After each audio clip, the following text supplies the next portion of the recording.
ചരിത്രപ്രസിദ്ധമായ അന്ത്യോക്യയിലെ സഭയിൽ ആരാധനയ്ക്ക് സംബന്ധിച്ചു കൊണ്ടിരുന്ന ഒരു പറ്റം യുവാക്കൾ പ്രാർത്ഥന നിരതരായി ഉപവസിച്ച് ധ്യാനിച്ച് സമയം ചിലവഴിക്കവേ അവർ തന്നെ പ്രവാചക ശുശ്രൂഷയുള്ളവരാകയാലും ആ സഭ കൃപാവരങ്ങൾക്ക് വില കൽപ്പിക്കുന്ന ഒരു സഭയാകയാലും ഉപവാസത്തോടെ പ്രാർത്ഥനയോടെ ദൈവസന്നിധിയിലായിരിക്കുന്ന ആ സഭയിലെ അംഗങ്ങൾക്ക് ഒരു ദിവ്യ ആലോചന ലഭിക്കുന്നു. ആ ആലോചനയിൽ രണ്ട് പേരുകൾ പ്രകടമാകുന്നു.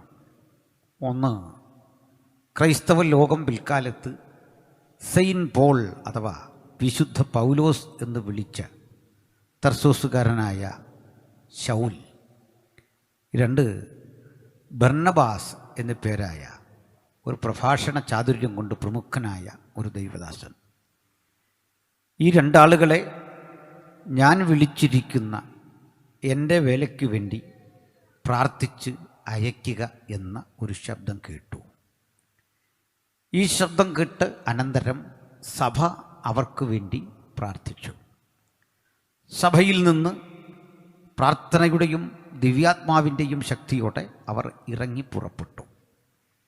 ഇതാണ് വായിച്ച വേദഭാഗത്തിൻ്റെ ഉള്ളടക്കം. ഇത് ഒരു കൺവെൻഷനാണ്. സുവിശേഷ യോഗം എന്നതിനപ്പുറത്ത് ഇതിനൊരു പ്രാധാന്യമുണ്ട്. സാധാരണ സുവിശേഷ യോഗം പബ്ലിക്കിനെ ഉദ്ദേശിച്ചുകൊണ്ട് പൊതുസമൂഹത്തോട് യേശുക്രിസ്തുവിൻ്റെ സുവിശേഷവും രക്ഷാകരണ പ്രവൃത്തികളെക്കുറിച്ചുമൊക്കെ പറയുന്ന വേദിയാണത്. എന്നാൽ ഡിസ്ട്രിക്ട് തല കൺവെൻഷനുകളിലെ അംഗങ്ങൾ എന്നത് ബഹുഭൂരിപക്ഷവും വിശ്വാസികളും ശുശ്രൂഷ ചെയ്യാൻ ആഗ്രഹിക്കുന്നവരും ശുശ്രൂഷകന്മാരും അവരുടെ മക്കളും ഒക്കെയായി ആത്മീക പശ്ചാത്തലത്തിലുള്ളവരാണ് എന്നതുകൊണ്ട് ഇവിടെ പറയേണ്ട ആലോചനയ്ക്ക് സുവിശേഷം പറയുന്ന ആ ചിന്തയിൽ നിന്ന് ചെറിയ വ്യത്യാസമുണ്ട്. അതുകൊണ്ട് ഞാൻ സുവിശേഷം പറയില്ല എന്നതിനർത്ഥമില്ല. സുവിശേഷം ഇന്ന് രാത്രിയും നമ്മൾ പ്രസംഗിക്കും. കാരണം എവിടെയും ഏത് ഘട്ടത്തിലും ഏത് സമയത്തിലും ഏത് സ്ഥലത്തും പ്രസംഗിക്കാൻ പറ്റുന്ന വിഷയമാണ് കർത്താവായ യേശുക്രിസ്തുവിൻ്റെ സുവിശേഷം. അതുകൊണ്ട് സുവിശേഷം പ്രസംഗിക്കുന്ന ഈ വേദിക്കൊരു പ്രത്യേകത കൂടി. ഇവിടെ പ്രാർത്ഥിച്ച് വേർതിരിക്കുന്ന ഈ ആളുകൾ പോകുന്നത് സുവിശേഷം പറയാനാണ്, യേശുവിനെ പറ്റി പറയാനാണ്.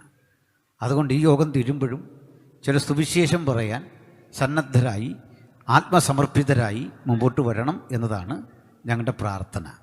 24 വർഷങ്ങൾക്കപ്പുറത്ത് ഈ ഡിസ്ട്രിക്റ്റ് പ്രാർത്ഥിച്ചാരംഭിക്കുകയും വാർഷിക കൺവെൻഷനായി തുടങ്ങുകയും ചെയ്ത കാലം മുതൽ ഇവിടെ പങ്കെടുക്കുന്ന സഹോദരങ്ങളുണ്ട്, കുഞ്ഞുങ്ങളുണ്ട്. അവരിൽ പലരും ബിരുദധാരികളോ ബിരുദാനന്തര ബിരുദധാരികളോ ഉദ്യോഗസ്ഥരോ വിവാഹിതരോ ഒക്കെയായി പോയിട്ടുണ്ടാകാം. നമുക്ക് അത് മാത്രം പോരാ, യേശുവിനെ പ്രസംഗിക്കുന്നവരും നമുക്കിടയിൽ നിന്ന് എഴുന്നേൽക്കണം. സുവിശേഷം പറയുന്നവർ എഴുന്നേൽക്കണം. ഞാൻ ഇന്ന് വരും വഴിക്ക് ഇന്ത്യ പെന്തക്കോസ്ത് ദൈവസഭയുടെ 2 പ്രമുഖ നേതാക്കളുമായി അടുത്ത് സംസാരിക്കുകയായിരുന്നു. ഞാൻ പറഞ്ഞു, ഒരു കാര്യം നിങ്ങൾ ശ്രദ്ധിക്കുന്നുണ്ടോ? നമുക്ക് ഇനി വരുന്നൊരു കാലഘട്ടത്തിൽ പാസ്റ്റർമാർ കുറയുന്നു, സഭകളിൽ ശുശ്രൂഷിക്കാൻ ആളില്ലാത്തൊരു പരിതസ്ഥിതി വരുന്നു. ഇതിനെ ഗൗരവത്തോടെ കാണണ്ടേ? നമ്മുടെ ഇൻസ്റ്റിറ്റ്യൂട്ടുകളിൽ പഠിക്കാൻ ആളില്ലാതെ വരുന്നു. ഇത് ഗൗരവത്തോടെ കാണണ്ടേ? നമുക്ക് ആവശ്യത്തിന് സഭകളിലേക്ക് അയക്കാൻ ശുശ്രൂഷകന്മാരില്ലാത്ത ഒരവസ്ഥ വരുന്നു. ഇതിനെതിരെ ഉണരേണ്ടതുണ്ട്, ജാഗരിക്കേണ്ടതുണ്ട്, ഏറ്റവും കുറഞ്ഞ പക്ഷം പ്രാർത്ഥിക്കേണ്ടതുണ്ട്. സ്തോത്രം. നന്നായി പ്രാർത്ഥിച്ചാൽ ദൈവം വലിയവ ചെയ്യും എന്ന് ഞാൻ വിശ്വസിക്കുന്നു. അത് ആരുടെയും കുഴപ്പമില്ല. നമ്മുടെ വീടുകളിൽ ഇന്ന് 2 കുഞ്ഞുങ്ങളാണ് കഷ്ടിച്ചുള്ളത്. ഞാൻ 5 മക്കൾക്ക് വേണ്ടി പ്രാർത്ഥിച്ചുകൊണ്ടിരുന്ന ഒരാളാണ്. കർത്താവ് എനിക്ക് 3 മക്കളെ തന്നു. എനിക്ക് 3 മക്കളുണ്ട് എന്ന് പറയുമ്പോഴേ കേൾക്കുന്നവർക്ക് ഏതോ നിലവാരം കുറഞ്ഞ ഒരാളായിട്ടാണ് എന്നെ കാണുന്നത്. ഞാൻ അവരോടൊക്കെ പറയാറുണ്ട്, ഞാൻ പ്രാർത്ഥിക്കുന്നത് 5 മക്കൾക്ക് വേണ്ടിയായിരുന്നു. 5 മക്കൾക്ക് വേണ്ടി പ്രാർത്ഥിക്കാനൊക്കെ ഉള്ള കാരണമുണ്ട്. ഞാൻ വിവാഹം നടത്തുന്ന ഇടത്തും ഈ സഹോദരങ്ങളോട് പറയും, നിങ്ങൾക്ക് സന്താന പരമ്പരകളുണ്ടാകണം. 4-5 മക്കളുണ്ടാകണം. 5 തന്നെ കുറവാണ്. രാജ്യത്ത് നിലനിൽക്കുന്ന ഗവൺമെൻറ്റിൻ്റെ പോളിസികൾക്ക് വിപരീതമാകും ഞാൻ ഈ പറയുന്നത്. കാരണം സർക്കാർ ഒരു വലിയ നിയമം 2 മക്കളിലൊക്കെ കൂടുതലുള്ളവർക്ക് ആനുകൂല്യങ്ങളൊക്കെ കിട്ടൂല എന്ന് പറഞ്ഞൊരു നടപടി കൊണ്ടുവന്നു. അപ്പോൾ ആ കണക്കനുസരിച്ചാണെങ്കിൽ എനിക്ക് റേഷനൊന്നും കിട്ടാൻ പാടില്ലാത്തതാണ്. അല്ലെങ്കിൽ തന്നെ ഈ 2 രൂപയ്ക്ക് അരി വാങ്ങുന്നതിനോട് എനിക്ക് യോജിപ്പുള്ള ഒരാളല്ല. അരിക്കൊരു വിലയും നിലയൊക്കെയുണ്ട്, അത് കളയാൻ പാടില്ല. അതുകൊണ്ടാണ് മദ്യപാനികൾ കൂടുതൽ നമ്മുടെ രാജ്യത്തിലുണ്ടായത്. അവർ വെള്ളം അടിച്ചിട്ട് അവസാനം ഈ കുപ്പി 2 രൂപയ്ക്ക് വിൽക്കും. പ്ലാസ്റ്റിക് കുപ്പിയല്ലേ, അതിന് 2 രൂപ കിട്ടും, അതിന് അരി വാങ്ങിക്കൊണ്ട് പോകും. അപ്പോൾ അരി അതിനോട് ബഹുമാനമൊക്കെ പുലർത്തേണ്ടതെന്നാണ്, അന്നമല്ലേ, അതിൻ്റെ വില ഇത്ര താക്കേണ്ടതായിരുന്നു. തീരെ ഇല്ലാത്തവർക്ക് സൗജന്യം കൊടുക്കേണ്ടതായിരുന്നു. പക്ഷേ ഈ 2 ഏതായാലും എനിക്ക് ഇനി സൗജന്യം കിട്ടുമെന്നൊക്കെ അറിയില്ല. അന്ന് ഇതുമായി ബന്ധപ്പെട്ടുള്ളൊരു പഠനം നടത്തുന്ന ആൾ അന്തരിച്ച കൃഷ്ണയ്യരായിരുന്നു, ജസ്റ്റിസ് VR കൃഷ്ണയ്യർ. അദ്ദേഹമാണ് ഒരു റിപ്പോർട്ട് സമർപ്പിക്കുന്നത്. മക്കൾ 2 മതി, 1 തന്നെ ധാരാളം, 2 ഉണ്ടെങ്കിലും പോക്കോട്ടെ, ക്ഷമിക്കും, ഇങ്ങനെ ആയിരുന്നു. ഈ നിയമാവലി കൊണ്ടുവന്ന കൃഷ്ണയ്യരുടെ വീട്ടിൽ 5-6 കുട്ടികളുണ്ട്, അതും മറ്റൊരു സത്യം. അപ്പോൾ ഞാൻ ആ ഇടയ്ക്ക് ഒരു ലേഖനം എഴുതി. ഈ വാഹനങ്ങളുടെയൊക്കെ പിന്നിൽ ഒരു ഇൻഫർമേഷൻ കാണും. അത് മറ്റൊന്നുമില്ല, speed limit in town 35 kilometres. ടൗണിൽ കൂടി 35 കിലോമീറ്ററിൽ കൂടുതൽ വേഗതയിൽ വണ്ടി പോകാനായിട്ട് പാടില്ല. അപ്പോൾ നിങ്ങൾ ശ്രദ്ധിച്ചിട്ടുണ്ടോ, ഇത് എവിടെ എഴുതിയിട്ടുള്ളത്? മറ്റൊരു വണ്ടിയുടെ പിറകിലാണ്. ആ വണ്ടിയിലെ ഡ്രൈവർക്ക് ഇത് വായിക്കാൻ യാതൊരു ഓപ്ഷനും ഇല്ല. അല്ലെ അയാൾ വണ്ടി നിർത്തിയിട്ട് ഇറങ്ങി വന്ന് വായിക്കണം. ഇത് ആർക്ക് വേണ്ടിയാണ്? തൊട്ട് പിന്നാലെ പോകുന്ന വണ്ടിയിലെ ഡ്രൈവർക്ക് വേണ്ടിയാണ്. അപ്പോൾ അയാൾ ഇത് വായിച്ചിട്ട് സ്പീഡ് കുറച്ച് വരണം, ഞാൻ എൻ്റെ ഇഷ്ടത്തിന് പോകും. ഇതൊക്കെയാണ് ഈ നിയമം ഉണ്ടാക്കുന്ന ആൾക്കാരുടെ ഒരു പ്രത്യേകത. അവർക്കൊക്കെ മക്കൾ ഇഷ്ടം പോലുണ്ട്, ജീവിത സുഖങ്ങളുണ്ട്, പിന്നാലെ വരുന്നവർക്ക് അതൊന്നും പാടില്ല. ആട്ടെ, നമ്മുടെ കുടുംബത്തിൽ നിന്ന് ഒരു സുവിശേഷകന് ലഭിക്കത്തക്ക വിധം ഇനി വരുന്ന തലമുറയ്ക്ക് മക്കളുണ്ടാകണം. സന്തോഷമുണ്ടോ നിങ്ങൾക്ക്?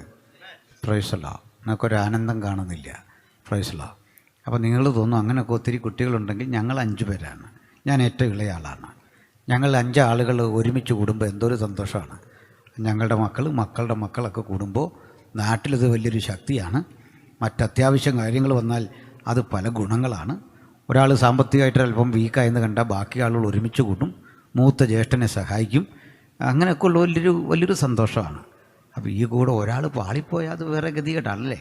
അപ്പോൾ പ്രാർത്ഥനയോടെ നമ്മുടെ സമൂഹത്തിലൊക്കെ മക്കൾ കൂടുതലുണ്ടാകണം, അതിനുവേണ്ടി പ്രാർത്ഥിക്കണം. നിങ്ങൾക്കിത് കേട്ടിട്ടൊരു സന്തോഷവും വരുന്നില്ല. മക്കളുണ്ടാകട്ടെ, മക്കൾ യഹോവ തരുന്ന ദാനം. Price the Lord. അപ്പോൾ ഇവരൊക്കെ എങ്ങനെ കഴിയും? നമ്മളൊക്കെ കഴിഞ്ഞില്ലേ? അതുപോലെ അവർക്കും ദൈവം തത്സമയത്ത് വഴിയൊരുക്കുന്നു. മാത്രമല്ല, അങ്ങനെയുള്ള നീതിമാന്മാരുടെ മക്കളൊന്നും അലഞ്ഞു തിരിയാൻ ദൈവം ഇതുവരെ ഇടയാക്കിയിട്ടില്ല. ഹല്ലേലൂയ. അതുകൊണ്ട് ഞാനത് കൂടുതൽ വിശദീകരിക്കുന്നില്ല. ഇനി അത് പോകട്ടെ. രണ്ടാമത്തെ ഒരു കാര്യം, ഇനി മക്കളുള്ളത് അവിടെ നിൽക്കട്ടെ, 2, 3, 1 ഒക്കെ ഉള്ളതെന്ന് കുട്ടിക്കോ. ഈ മക്കൾ സുവിശേഷ വിലയ്ക്ക് ഞാൻ തരാൻ നിങ്ങൾ പറഞ്ഞാൽ അത്ര എളുപ്പമല്ലെന്ന് എനിക്കറിയാം, വലിയ പ്രയാസമാണെന്ന് എനിക്കറിയാം. പക്ഷെ ഒരു കാര്യം ഞാൻ കുഞ്ഞുങ്ങളോട് ചോദിക്കുകയാണ്, നിങ്ങൾക്ക് സുവിശേഷം പ്രസംഗിക്കാൻ ഇഷ്ടമുണ്ടോ? ജോലി എന്ത് വൈകൊള്ളട്ടെ, ആ ജോലിയുടെ കൂടെയോ അല്ലാതെയോ ദൈവം വിളിക്കുന്ന വിളി പോലെ എനിക്ക് സുവിശേഷം പ്രസംഗിക്കണം, അങ്ങനെ ആഗ്രഹമുള്ള മക്കളുണ്ടോ? അവരെ ഓർത്ത് ദൈവത്തെ സ്തുതിക്കുന്നു. അല്ലെങ്കിൽ മാതാപിതാക്കൾ പ്രാർത്ഥിക്കണം നിങ്ങളുടെ മക്കൾ സുവിശേഷം പ്രസംഗിക്കാൻ. സ്തോത്രം.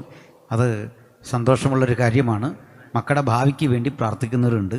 ഈ ഭാവിക്ക് വേണ്ടി പ്രാർത്ഥിക്കുമ്പോൾ തന്നെ അത് നല്ല ഡോക്ടറാകാനോ എൻജിനീയറാകാനോ ഒന്നും മാത്രമായിട്ട് ചുരുങ്ങണ്ട. പ്രാർത്ഥിക്കണം അവർ ഡോക്ടറാകട്ടെ, എൻജിനീയറാകട്ടെ, IAS-കാരാകട്ടെ, IPS-കാരാകട്ടെ, ഒപ്പം അവർ യേശുവിനെ പ്രസംഗിക്കണം, യേശുവിൻ്റെ സാക്ഷിയാകണം. ഇത് 2 ഒരുപോലെ വെച്ചൊന്ന് പ്രാർത്ഥിച്ച് എന്തൊരു വിടുതലാണ് നമ്മുടെ സമൂഹത്തെ കാത്തിരിക്കുന്നതെന്ന് ഒന്ന് ആലോചിച്ച് നോക്കിയാട്ടെ. അപ്പോൾ നമ്മൾ വായിച്ചത് അനുഗ്രഹിക്കപ്പെട്ട ഒരു വചനമാണ്. ആ വചനം ഇങ്ങനെയാണ്: അന്ത്യോക്യയിലെ സഭ, ചേർച്ച് അറ്റ് ആൻറ്റിയോക്ക്.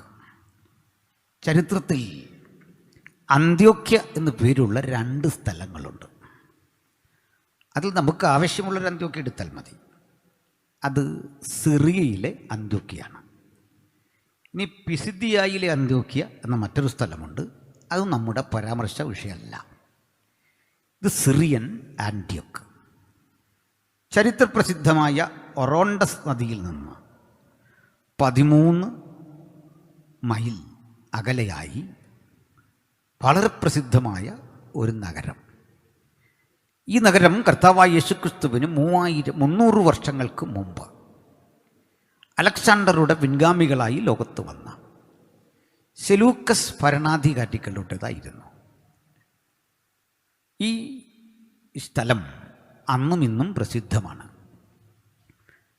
ഈ സിറിയയിലെ അന്ത്യോക്യ പ്രസിദ്ധമാകാൻ കാരണം അവിടെ ഭരിച്ച ഒരു രാജവംശത്തിൽ നിന്നാണ്. ആ രാജവംശത്തിൻ്റെ പേര് അന്ത്യോക്കസ് എന്നായിരുന്നു. അന്ത്യോക്കസ് രാജവംശം.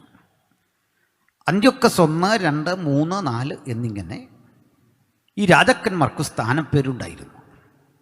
അതിൽ നമ്മൾ പരാമർശിക്കുന്ന ആൻറ്റിയോക്കസിന് 4-മൻ എന്ന പേരിലാണ് അറിയപ്പെട്ടത്. ആൻറ്റിയോക്കസ് 4-മൻ. ഇവരുടെ കുടുംബ പേരിനാൽ ഈ നാടിന് അന്ത്യോക്യ എന്നു പേരായി. ഇയാളെക്കുറിച്ചൊരല്പ കാര്യങ്ങൾ ഗ്രഹിച്ചെങ്കിലേ ഈ സ്ഥലത്തിൻ്റെ പ്രസക്തി നിങ്ങൾക്ക് ബോധ്യം വരികയുള്ളൂ. ഇവിടെ കർത്താവായ യേശുക്രിസ്തുവിനും 300 കൊല്ലങ്ങൾക്ക് മുമ്പ് നിലനിന്നിരുന്ന രാജവംശത്തിൻ്റെ പിൽക്കാല കണ്ണിയായി അന്ത്യോക്കസ് 4-മൻ ഭരണം നടത്തുന്നത് യേശുക്രിസ്തുവിനും 175 കൊല്ലങ്ങൾക്ക് മുമ്പാണ്. ഏകദേശം 9 വർഷങ്ങൾ അദ്ദേഹം ഭരിച്ചു, അല്ലെങ്കിൽ 10 വർഷം. ആ 10 വർഷ കാലഘട്ടം കൊണ്ട് തൊട്ടടുത്ത് കിടന്ന ഈജിപ്റ്റ് ടോളമിമാരുടെ പക്കൽ നിന്ന് അദ്ദേഹം പിടിച്ചടക്കി. അടുത്ത് കിടക്കുന്ന ജെറൂസലേമിലേക്ക് അദ്ദേഹം പട നയിച്ചു. ആ സ്ഥലങ്ങളൊക്കെ പിടിച്ചെടുത്തു. ശമരിയ മുതലായ മേഖലകളും യഹൂദ്യ മുതലായ മേഖലകളും അന്ത്യോക്കസ് പിടിച്ചെടുത്തു.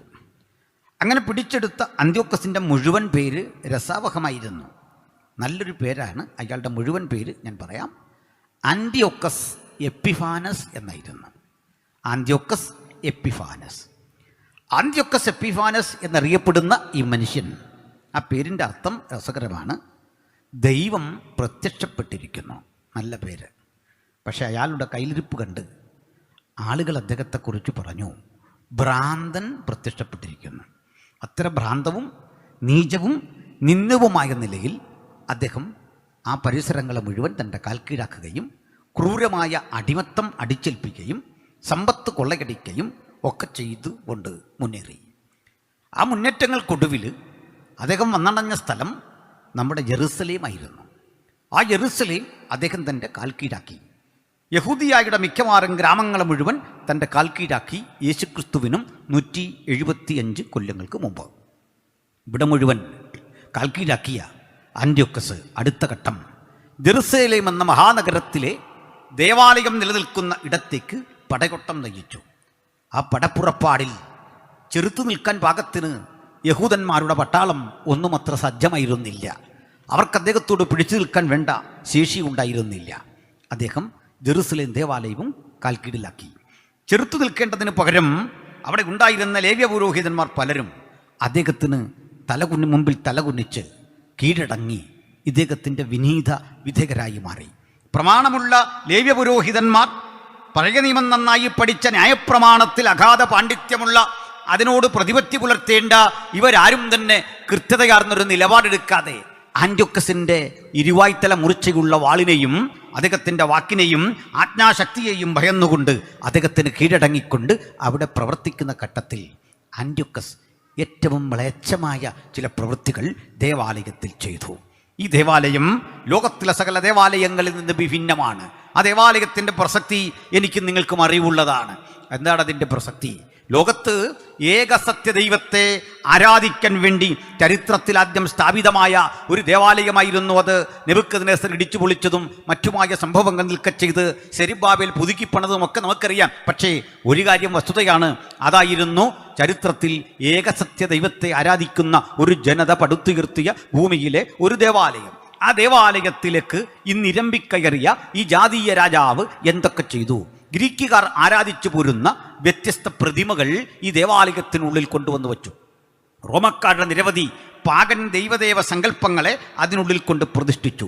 ബീവത്സവും ക്രൂരവുമായ നിരവധി രൂപങ്ങൾ അതിനുള്ളിൽ പ്രതിഷ്ഠിച്ചു. മ്ലേച്ഛമായ അനവധി രൂപങ്ങൾ അതിനുള്ളിൽ പ്രതിഷ്ഠിച്ചു. സൗന്ദര്യത്തിൻ്റെ ദേവതയുടെ ശില്പം പ്രതിഷ്ഠിച്ചു. സംജാതമാകുമ്പോൾ ഭക്തന് ഒരു നിലപാടുണ്ടായിരിക്കണം, ഒരു കാഴ്ചപ്പാടുണ്ടായിരിക്കണം.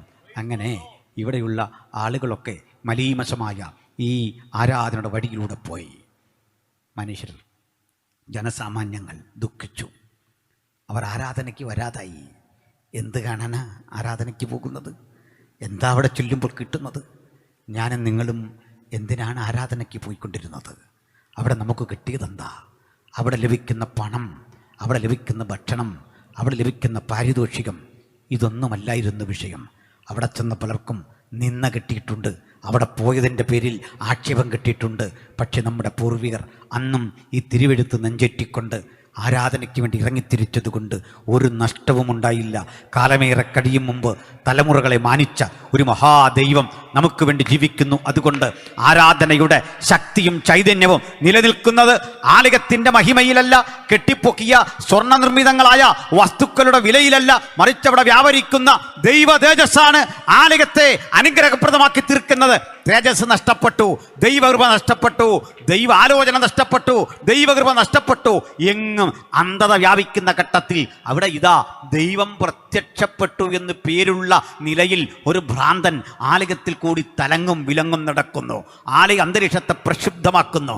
ആ മനുഷ്യനെ നോക്കിക്കൊണ്ട് പറയണം, നീയാണ് ഞങ്ങളുടെ രക്ഷകൻ, നീയാണ് ഞങ്ങളുടെ രക്ഷിതാവ്, നിന്നിലൂടെയാണ് ഞങ്ങളുടെ രക്ഷ എന്ന് പറയാൻ പാവങ്ങൾ നിർബന്ധിതരായപ്പോൾ അവർ അങ്ങനെ പറയുന്നില്ലെങ്കിൽ തലകറുത്തു മാറ്റുമെന്ന് വരുമ്പോഴും തലകറുത്തു മാറ്റുന്നെങ്കിൽ മാറ്റട്ടെ, കൊല്ലുന്നെങ്കിൽ കൊല്ലട്ടെ, ഇല്ലായ്മ ചെയ്യുന്നെങ്കിൽ ഇല്ലായ്മ ചെയ്യട്ടെ എന്നോർത്ത് മാറി നിന്ന ഒരുപറ്റം ആളുകൾ അന്നുമുണ്ടായിരുന്നു. സത്യം ചെയ്തിട്ട് ഛേദം വന്നാലും മാറാത്തവരായി സത്യവചനത്തിന് വേണ്ടി നിലപാടെടുക്കാൻ കഴിയുന്ന ഒരുപറ്റം ആളുകളിലാണ് ദൈവത്തിന്റെ ശക്തി നിലനിൽക്കുന്നതെങ്കിൽ നീ ഒറ്റപ്പെടേണ്ടി വന്നാലും ഭക്തനൊരു കാര്യം ഉറപ്പിച്ചു കൊള്ളണം, നീതി എൻ്റെ പക്ഷത്താണ്, സത്യം എൻ്റെ പക്ഷത്താണ്, ദൈവം എൻ്റെ പക്ഷത്താണ്, ആത്യന്തിക വിജയം എൻ്റെ പക്ഷത്താണ്.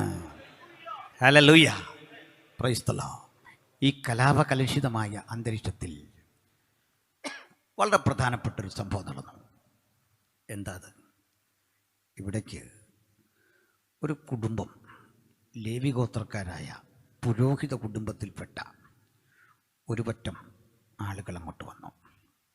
ആ കുടുംബപ്പേര് ഹസ്മോണിയൻസ് എന്നായിരുന്നു.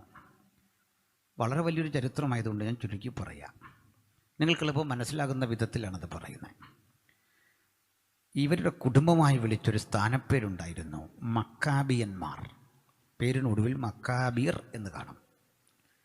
ഇതിൽ സൈമൺ മക്കാബിയോസ് എന്നു പേരായ ഒരപ്പൻ, അയാൾക്ക് 4-5 മക്കൾ.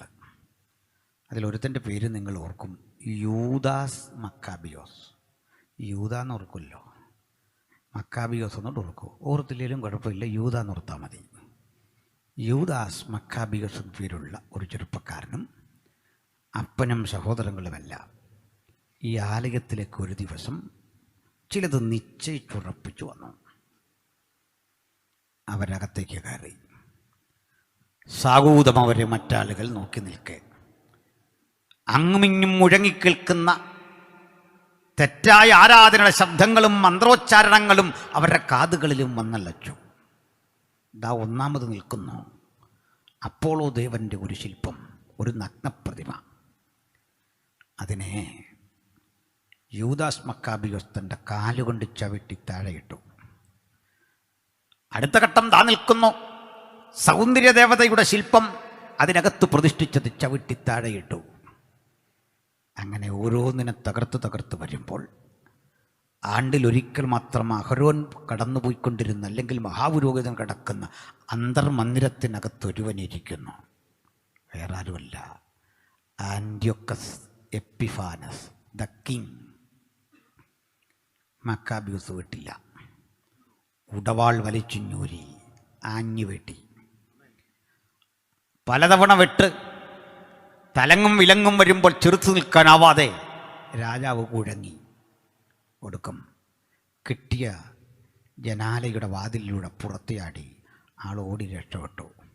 അപ്പോൾ വരണ്ടവൻ വന്നാൽ ഓടേണ്ടവൻ ഓടും. ഓടി, പിള്ളേർ പറയില്ല, കണ്ടം വഴി ഓടി, അതായിരുന്നു സത്യം. അവൻ ഓടിപ്പോയി. ആ രാജവംശം ക്ഷയിച്ചു. ഈ പയ്യൻ ആലയം പിടിച്ചു, ആലയം കഴുകി വെടിപ്പാക്കി, ക്രൂരബിംബങ്ങളെ കൊണ്ട് ചൂട്ടുകളഞ്ഞു, ഏകസത്യ ദൈവ ആരാധന പുനഃസ്ഥാപിച്ചു. ഇതാ മക്കാബിയ ലഹള എന്ന ചരിത്രത്തിൽ പറയുന്നതിൻ്റെ ഒരു ഭാഗം. ആൾ കേട്ടുണ്ടാകും, മക്കാബി ലഹള. മക്കാബിയന്മാർ ആക്രമണം നടത്തിക്കൊണ്ട് ദേവാലയം തങ്ങളുടെ കാൽക്കീഴിൽ തിരിച്ചു പിടിച്ചു. ആ ചരിത്രം ഒരല്പം കൂടെ മുമ്പോട്ട് പറഞ്ഞിട്ട് നമ്മുടെ വിഷയത്തിൽ വരാം. സന്തോഷമുണ്ടോ? എന്നോടൊരാൾ ചോദിച്ചു, ഇതൊക്കെ എന്തിനാ ഈ ആൾക്കാരുടെ മുമ്പിൽ ഇങ്ങനെയുള്ള കാര്യങ്ങളൊക്കെ പറയുന്നത്? ഞാൻ പറഞ്ഞു, ഞാൻ പിന്നെ ഇത് ഭാര്യയോട് പറയാനൊക്കൂ? രാവിലെ ചായം കൊണ്ട് വരുമ്പോൾ മക്കാബി ലഹള അവളോട് പറഞ്ഞാൽ അവിടെ വേറെ ലഹള ഉണ്ടാകത്തില്ലേ? ഇത് പിന്നെ എവിടെ പറയുന്നത്? ഇത് മനുഷ്യൻ പഠിക്കേണ്ട മനസ്സിലാക്കേണ്ട കാര്യം ഇത് മനുഷ്യരോടല്ല അത് എവിടെ പറയണ്ടേ? ശ്രദ്ധിച്ചിരിക്കണം, വളരെ ഏകാഗ്രത കൊടുത്തിരിക്കണം. ഇപ്പോൾ പഠിക്കുകയും ഗ്രഹിക്കുകയും ചെയ്യാം. മക്കാബിന്മാരെ അടിച്ച് തെറിപ്പിച്ചു, ദേവാലയം കാൽക്കീഴാക്കി, കഴുകി വെടിപ്പാക്കി, ഒരു പുരോഹിതനെ ആക്കി, ആരാധന ഒന്നുകൂടി ശക്തിപ്പെട്ടു. കൊള്ളാം. പക്ഷെ അത് വേറൊരു പരാജയത്തിലേക്ക് പോകായിരുന്നു. അവിടെ പയ്യനുണ്ടല്ലോ, യൂദാസ് മക്കാബിയൂസ്. ആളുകൾ കെട്ടപാടെ പറയാൻ തുടങ്ങി, സൈമൺ മക്കാബിയോസിന്റെ കുലത്തിലൊരു ധീര സമര പോരാളിയുണ്ട്, ഒരു കരുത്തൻ, ഒരു ശക്തൻ. ഇതിനുശേഷം എല്ലാ കുടുംബത്തിലെയും കുട്ടികൾ പറഞ്ഞു നടക്കാൻ തുടങ്ങി, ഞാൻ യൂദാസാണെന്ന്. അന്ന് നല്ല വിലയുള്ള പേരാണ്. ഇന്ന് സച്ചിൻ എന്നൊക്കെ പിള്ളേർ പറയുന്നല്ലേ. അതിനെ യേശുവിൻ്റെ ശിഷ്യന്മാർ 2 പേർക്കെങ്കിലും യൂദ എന്ന് പേരുണ്ടായിരുന്നു. യൂദ, എങ്ങോട്ട് തിരിഞ്ഞാലും യൂദ. യേശുവിൻ്റെ ഒരു ബ്രദറിൻ്റെ പേര് യൂദ എന്നായിരുന്നു. അങ്ങനെയാണ്. അപ്പോൾ യൂദ എന്ന പേര് അങ്ങ് കോമണായി. എല്ലായിടത്തും യൂദ, എങ്ങോട്ട് തിരിഞ്ഞാലും യൂദ എന്ന പേര്. കാരണം ഇവനായിരുന്നു പ്രചോദനം. ഈ കരുത്തൻ്റെ പേരിനാൽ യൂദ എന്ന പേര് സർവ്വസാധാരണമായി. ധീരതയുടെ പര്യായമായി പേര് മാറി. അങ്ങനെ ഇരിക്കുന്ന ഘട്ടത്തിൽ ചില ആളുകൾ ഒരു പടി കൂടി മുമ്പോട്ട് വന്നിട്ട് ഇവനിൽ ഇല്ലാത്ത ചില കൃപകൾ ഉണ്ട് എന്ന് പറയാൻ തുടങ്ങി. ഇയാളൊരു കരുത്തൻ, ശക്തൻ, നല്ല പ്രഭാഷകൻ, മിടുമിടുക്കൻ, ധീരൻ. ചില പറയാൻ തുടങ്ങി അതല്ല, അതിനപ്പുറത്തൊന്ന് ശ്രദ്ധിച്ച് അവനിൽ അനിയന്ത്രിതമായൊരു ദൈവകൃപയുണ്ട്. കുഴപ്പമില്ല. വീണ്ടും പറയാൻ തുടങ്ങി. ശ്രദ്ധിച്ചു നോക്ക്, ഇവൻ ഈ ആലയം കരുത്തനായ ആന്റിയോക്കസിന്റെ പക്കൽ നിന്ന് പിടിച്ചു വാങ്ങിയെങ്കിൽ യവൻ ആരായിരിക്കും? സാക്ഷാൽ നമ്മളെ രക്ഷിക്കുന്ന ദൈവത്താൽ അയക്കപ്പെട്ട വാഗ്ദത്ത മശിഹ ഇവനല്ലെന്നാര് കണ്ടു? എങ്ങനെയുണ്ട്? ഇതാണ് ഫാൻസ് അസോസിയേഷൻ ഉണ്ടായാൽ ഉള്ള പ്രശ്നം. പ്രസംഗരുടെ പിന്നാലെ പോകരുത്, പാട്ടുകാരൻ്റെ പിന്നാലെ പോകരുത്, നേതാവിൻ്റെ പിന്നാലെ പോകരുത്.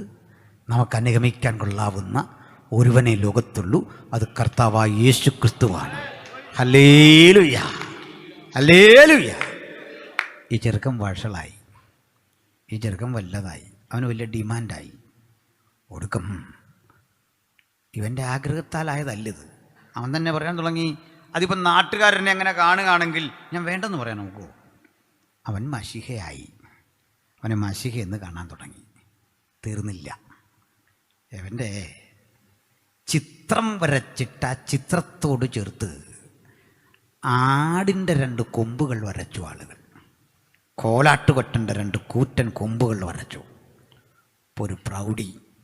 എന്നിട്ട് താഴെ എഴുതി, യൂദാസ് മക്കാബിയോസ്, ദ ചാമ്പ്യൻ ഓഫ് ഓൾമൈറ്റി. യൂദാസ് മക്കാബിയോസ്, സർവശക്തൻ്റെ കരുത്തുറ്റ ചാമ്പ്യൻ. അങ്ങനെ അവനെ പ്രകീർത്തിക്കുന്ന പാട്ടുകളും ഒക്കെ കൊണ്ട് അന്തരീക്ഷം മുഖരിതമായി. കാലക്രമേണ അവൻ മരിച്ചു. പിന്നെ എവിടെ പോയെന്നൊന്നും ആർക്കും അറിയില്ല. പക്ഷെ ഇവനെ വർഷിപ്പ് ചെയ്യുന്ന ആളുകൾ വിശ്വസിച്ചു ഇവനെവിടോ മറഞ്ഞിരിപ്പുണ്ട്. അവൻ ഇനി വരും, ഇരട്ടക്കൊമ്പ് കൊണ്ടുവന്ന് ഗ്രീസിനെയും റോമിനെയും കുത്തി മലർത്തി ഒരു പുത്തൻ രാഷ്ട്രം ഇവിടെ സ്ഥാപിക്കും. ഇവനാണ് മശിഹ. ഇതല്ലെന്ന് പറയേണ്ട ജോലി പ്രമാണം പഠിച്ച പുരോഹിതന്മാർക്കുള്ളതായിരുന്നു. അവരെ നേരാം വഴിയിൽ നടത്തേണ്ട പുരോഹിതന്മാർ പറഞ്ഞു കൊടുക്കേണ്ടിയിരുന്നു. അങ്ങനെയല്ല. വാഗ്ദത്ത മശിഹ ജനിക്കുന്നത് സൈമൺ മക്കാബിയോസിന്റെ വീട്ടിൽ യൂദാസ് മക്കാബിയാസേട്ടയില് കന്യക ഗർഭിണിയായി ഒരു മകനെ പ്രസവിക്കും. അവൻ ദാവീദ് കുലത്തിൽ വളരും. അവൻ യഹൂദ ഗോത്രക്കാരനായിരിക്കും. ലേവി ഗോത്രത്തിൽ നിന്നല്ല രാജാവ് വരേണ്ടത്, അവിടെ പൗരോഹിത്യമാണുള്ളത്. ഇതൊക്കെ വിവരിച്ചു കൊടുക്കേണ്ട പുരോഹിതന്മാർ ആ വഴി പോകാതെ അവർ ഉറങ്ങിയപ്പോൾ, അവർ മയങ്ങിയപ്പോൾ, അവർ കൃത്യനിഷ്ഠ കാണിക്കാതിരുന്നപ്പോൾ എല്ലാവരെയും അമ്പരപ്പിക്കുന്ന ഒരു ശബ്ദം കേട്ടുകൊണ്ട് കാലം തൻ്റെ കാതുകൾ ആ മനുഷ്യന് നേരെ കൂർപ്പിച്ചു. മറ്റാരുമല്ല, ഒരുവൻ മരുഭൂമിയിൽ കേൾപ്പാൻ ആരുമില്ലാത്ത ഇടത്ത്, ജനസഞ്ചയങ്ങൾ തിങ്ങിക്കൂടാത്ത ഒരു സ്ഥലത്ത് അവിചാരിതമായി പ്രസംഗിച്ചപ്പോൾ എല്ലാത്തരം വിലക്കുകളെയും ലംഘിച്ചുകൊണ്ട് കാലാവസ്ഥയുടെ പ്രതിസന്ധിയെ മാറ്റിക്കൊണ്ട് ഇതാ ഒരു ജനാവലി വന്ന് അവന്റെ വാക്കുകൾ കേൾക്കാൻ മരുഭൂമിയുടെ ചൊട്ടുപഴുത്ത മണലിൽ നിൽക്കെ ഒരുവൻ ഒറ്റയ്ക്ക് വിളിച്ചു പറയാ, ഇതാ ലോകത്തിന്റെ പാപത്തെ ചുമക്കുന്ന ദൈവത്തിന്റെ കുഞ്ഞാട്, കൃപയും സത്യവും നിറഞ്ഞവനായി ഞങ്ങളുടെ ഇടയിൽ പാർക്കുന്നു. അവൻ ഇതുവഴി കടന്നു വരുന്നുണ്ട്, എന്റെ പിന്നാലെ ഒരുവൻ വരുന്നു. 175 ആണ്ടുകൾ ജനം ഇരുണ്ട ആഴങ്ങളിൽ കിടന്നപ്പോൾ ആ ഇരുട്ടിൽ നിന്ന് അവരെ യാഥാർത്ഥ്യബോധത്തിന്റെ വെളിച്ചത്തിലേക്ക് കൊണ്ടുവരുവാൻ ദൈവത്താൽ അയക്കപ്പെട്ട വ്യക്തിത്വത്തെക്കുറിച്ച് യോഹന്നാൻ പറയാ, ദൈവം അയച്ചിട്ട് ഒരു മനുഷ്യൻ വന്നു, അവന് യോഹന്നാൻ എന്ന് പേർ. അവൻ സത്യത്തിന് സാക്ഷ്യം പറയേണ്ടതിന് അത്രേ വന്നത്. അങ്ങനെ ഉയർത്തപ്പെട്ട സുവിശേഷം ഇന്ന് രാത്രിയും ഇവിടെ ഘോഷിക്കപ്പെടുമ്പോൾ അകത്തും പുറത്തുമിരുന്ന് വചനം കേൾക്കുന്ന പ്രിയപ്പെട്ടവരെ, ആ സുവിശേഷത്തിന്റെ കാതലായ സന്ദേശം ഞങ്ങൾ ഇങ്ങനെ ആവിഷ്കരിക്കട്ടെ. മറ്റൊരുത്തലും രക്ഷയില്ല. നാം രക്ഷിക്കപ്പെടുവാൻ ആകാശത്തിന് കീഴിൽ മനുഷ്യരുടെ ഇടയിൽ നൽകപ്പെട്ട ഒരേ ഒരു സന്ദേശം കർത്താവായ യേശു ക്രിസ്തു, ഒരേ ഒരു നാമം കർത്താവായ യേശു ക്രിസ്തു, വീണ്ടും വരുന്നവൻ യേശു ക്രിസ്തു, രാജാതി രാജാവായി തൻ്റെ മഹിമയോടെ വാഹനമേറുന്ന കർത്താവായ യേശു ക്രിസ്തുവിന് ഹൃദയം കൊടുക്കാൻ നമുക്കിന്ന് രാത്രി സജ്ജരാകാം. ഹല്ലേലൂയ. ചുരുക്കി പറഞ്ഞാൽ സ്നാപകന്റെ ലക്ഷ്യം തന്നെ ജൂദാസ് മക്കാബിയോസിൻ്റെ ധാരണയെ അട്ടിമറിക്കാൻ വേണ്ടിയായിരുന്നു. അതൊക്കെ പോകട്ടെ, നമുക്ക് മുമ്പോട്ടുള്ള ചരിത്രത്തെ അവിടെ പിടിച്ചു നിർത്തി അല്പം പിന്നോട്ട് പോകണം. അത്യാവശ്യമുണ്ട്. നമ്മളെ ഇവിടെ നിന്നൊരുത്തിനിറങ്ങി ഓടിയ കാര്യം പറഞ്ഞാൽ വന്നേ, അവനെ ഓർക്കുന്നുണ്ടോ? ദൈവം പ്രത്യക്ഷപ്പെട്ടു എന്നാണ് പറഞ്ഞേ. ഇത് ഈ ആൾ ദൈവം അയാളുള്ള കുഴപ്പം. ആൾ ദൈവം അയാളുള്ള കുഴപ്പം ഒത്തിരി പ്രശ്നങ്ങളാണ്. അടി വന്നു കഴിഞ്ഞാൽ പിന്നെ വല്ല വ്യത്യാസമുണ്ടോ? കൊറോണ വന്നാൽ വല്ല രക്ഷയുണ്ടോ? അവധി കൊടുക്കേണ്ടി വരും പ്രോഗ്രാമുകൾക്ക്. കാരണം എന്താ?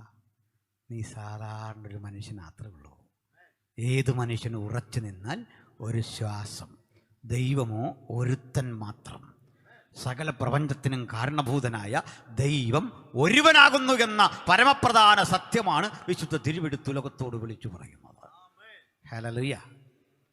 അപ്പോൾ പോയവൻ തൻ്റെ അനുഗാമികളൊക്കെ കൂടി അവനെ വീണ്ടും പ്രകീർത്തിച്ച് ആ നാട്ടിൽ അവൻ അവസാനിച്ചു. ആ നാടിന് അവൻ്റെ കുടുംബപ്പേരിനാൽ ഒരു പേര് കിട്ടി, അന്ത്യോക്യ.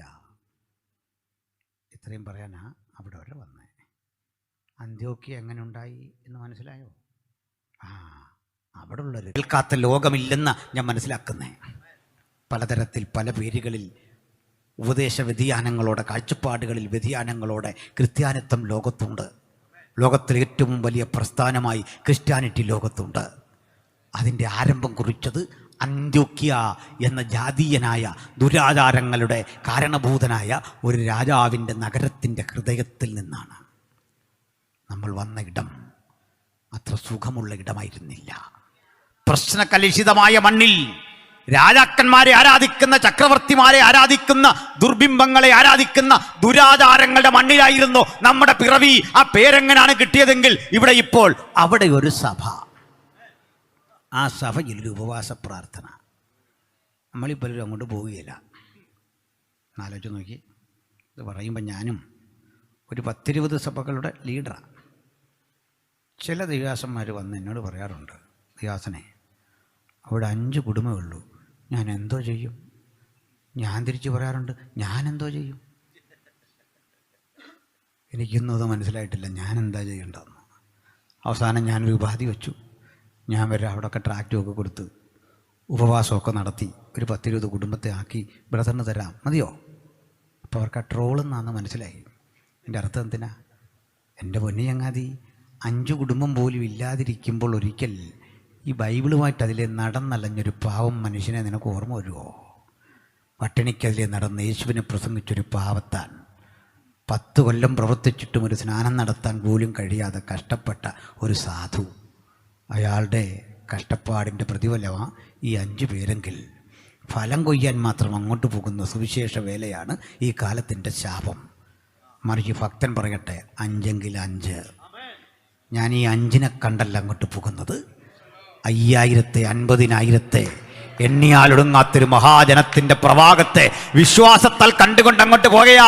ഇവിടെ ഒരു ഹാളുണ്ട്, സൗകര്യമുണ്ട്, അല്ലേ സൗകര്യമില്ല, പക്ഷെ ഞാൻ സേവിക്കുന്നവൻ്റെ ശക്തിയുടെ കരുത്തോടെ ഞാൻ അവിടേക്ക് ചെല്ലുമ്പോൾ സ്ഥിതിഗതികളെ മാറ്റാൻ കഴിയുന്ന വലിയൊരു ശക്തിയുടെ പ്രദർശനമാ എന്നിലുള്ളത്. ആ കൃപയോടെ, ആ ബലത്തോടെ ഞാൻ അവിടേക്ക് പോകും. ഇത്തരം സന്നദ്ധതയുള്ളവരെയാ കർത്താവിന് ഈ കാലത്ത് ആവശ്യമുള്ളത്.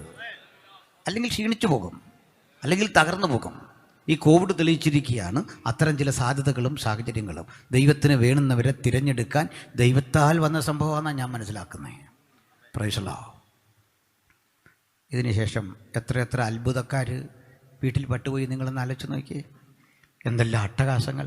കസേരക്കുള്ള അടി, ഓട്ടം, ചാട്ടം, വീഴ്ച, വിശുദ്ധ ചിരി, കൊര. ഇവനൊക്കെ എതിലേ പോയി? ആദ്യമൊക്കെ സെപ്പിഫാനസ് ഓടിയ പോലെ ഇവന്മാർ ഓടി. പതുക്കെ ചൂടടിക്കുമ്പോൾ അണലിയൊക്കെ പതുക്കെ ഇറങ്ങാൻ നോക്കുന്നുണ്ട്. പല രൂപത്തിൽ, പല ഭാവത്തിൽ, നാഗമ്പടം, പുത്തിരിക്കണ്ടം നോക്കണേ. എന്നിട്ടുമുണ്ട് ലജ്ജയില്ലാത്ത ചില എണ്ണം പിന്നെയും പോയിരിക്കുക.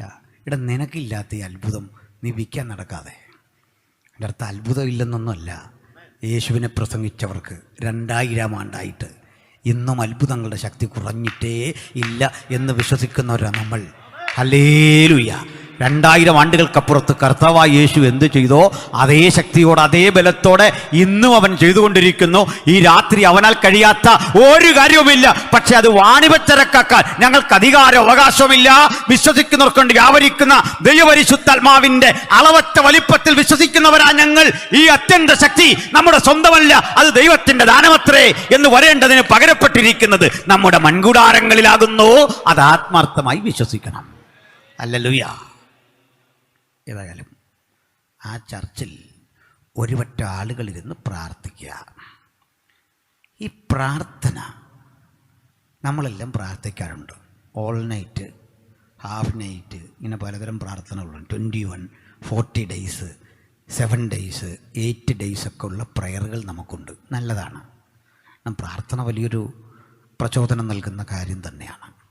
പക്ഷെ പ്രാർത്ഥന നാട്യമാകരുത്, പ്രാർത്ഥന അഭിനയമാകരുത്, പ്രാർത്ഥന പ്രഹസനമാകരുത്. പ്രാർത്ഥന അർത്ഥവത്തായൊരു കർത്തവ്യം നിർവഹിക്കാൻ ദൈവത്തോട് അല്പനിമിഷം വ്യക്തിപരമായി സമയം ചിലവഴിക്കാൻ കണ്ടെത്തുന്ന അവസരമാണ്. വരും പ്രാർത്ഥിച്ചു. എന്തിനാണ് നമ്മൾ പ്രാർത്ഥിക്കേണ്ടത്?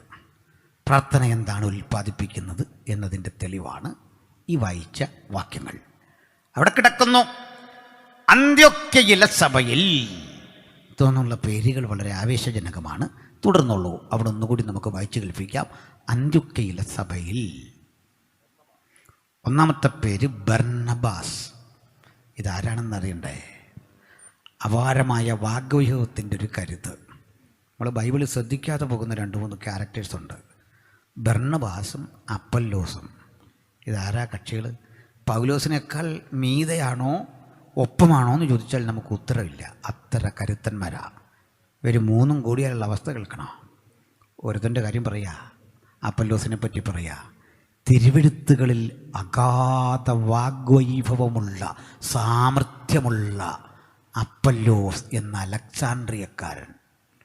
തിരുവെഴുത്തം കൊണ്ട് പ്രസംഗിച്ചാൽ അതിൻ്റെ നിർഗളിത ധാര, ആ വാക്കുകളുടെ സൂക്ഷ്മാംശങ്ങളുടെ പ്രയോഗം, അത് ഭയങ്കര മനോഹരമാണ്. ഇനി ആരാ ബർന്നബാസ് എന്നറിയണ്ടേ? നിങ്ങൾക്ക് പരിചയമുള്ള ആളാണ്. നമ്മുടെ മർക്കോസിനെ ഓർക്കുമ്പോൾ സുവിശേഷം എഴുതിയ മർക്കോസിൻ്റെ അമ്മാച്ചൻ, അമ്മയുടെ ആങ്ങള. അത് മാത്രം ഓർത്താൽ പോരാ. പൗലോസ് എന്ന മനുഷ്യൻ രക്ഷിക്കപ്പെട്ടു എന്ന വാർത്ത നാട്ടിലൊക്കെ പരന്നിട്ട് കേട്ടവർക്ക് പേടി. കള്ളവാന്നോർത്തു. ഞങ്ങളുടെ കൂടി കൊല്ലാൻ വരികയാണെന്ന് പേടിച്ചിരുന്നപ്പോൾ ഈ പൗലോസിനെ കൊണ്ട് യെരൂശലേം സഭയിൽ കണക്റ്റ് ചെയ്യിച്ച പൗലോസിൻ്റെ സ്നേഹിതനും മെൻഡറുമാണ് ബർന്നബാസ്. ബർന്നബാസിൻ്റെ പ്രഭാഷണ ചാതുര്യം ഭയങ്കര. പൗലോസിനെ പറ്റി ഞാൻ എന്ത് പറയാൻ? അതാ വചനം പറയുന്നത്. ഒരാളുടെ സ്വഭാവം പറയുക, യഹൂദന്മാരെ ഒരാൾ മിണ്ടാതാക്കി. അടുത്തവൻ്റെ കാര്യം പറയുക, അവരെ പരസ്യമായി കണ്ണിച്ചു കളഞ്ഞു. ഇനി അടുത്ത ആളിൻ്റെ പറയുക, ക്രിസ്തു തന്നെ ദൈവമെന്ന് തെളിയിച്ചു. 3 പേരും കൂടി ആ പണി എങ്ങനെ ഉണ്ടെന്ന് ആലോചിച്ച് നോക്കിയേ. ഒരുത്തൻ കണ്ണിക്കും, ഒരുത്തൻ മിണ്ടാതാക്കും, ഒരുത്തൻ തെളിയിക്കും. ഈ 3 പേരായി കക്ഷികൾ. അതിൽ 2 പേര് അങ്ങോട്ട് കൂടിയിരുന്ന് പ്രാർത്ഥിക്കുക. ശക്തമായിട്ട് അങ്ങോട്ട് പ്രാർത്ഥിക്കുമ്പോൾ ഇവരുടെ ശുശ്രൂഷയുടെ തുടക്കത്തിൽ ദൈവം അവരെ പ്രവാചകന്മാരായിട്ടാണ് വിളിച്ചത്. സ്തോത്രം. പ്രവാചകന്മാർ. പ്രിയപ്പെട്ടവരെ, ഈ പ്രവാചകന്മാർ എന്ന ഒരു ഗ്രൂപ്പ് നമുക്കിടയിലും ഉണ്ട്. നമ്മൾ ചിലപ്പോഴൊക്കെ ഈ വിഷയത്തിൽ ഒരു അവസരവാദികളായി മാറാറുണ്ട്.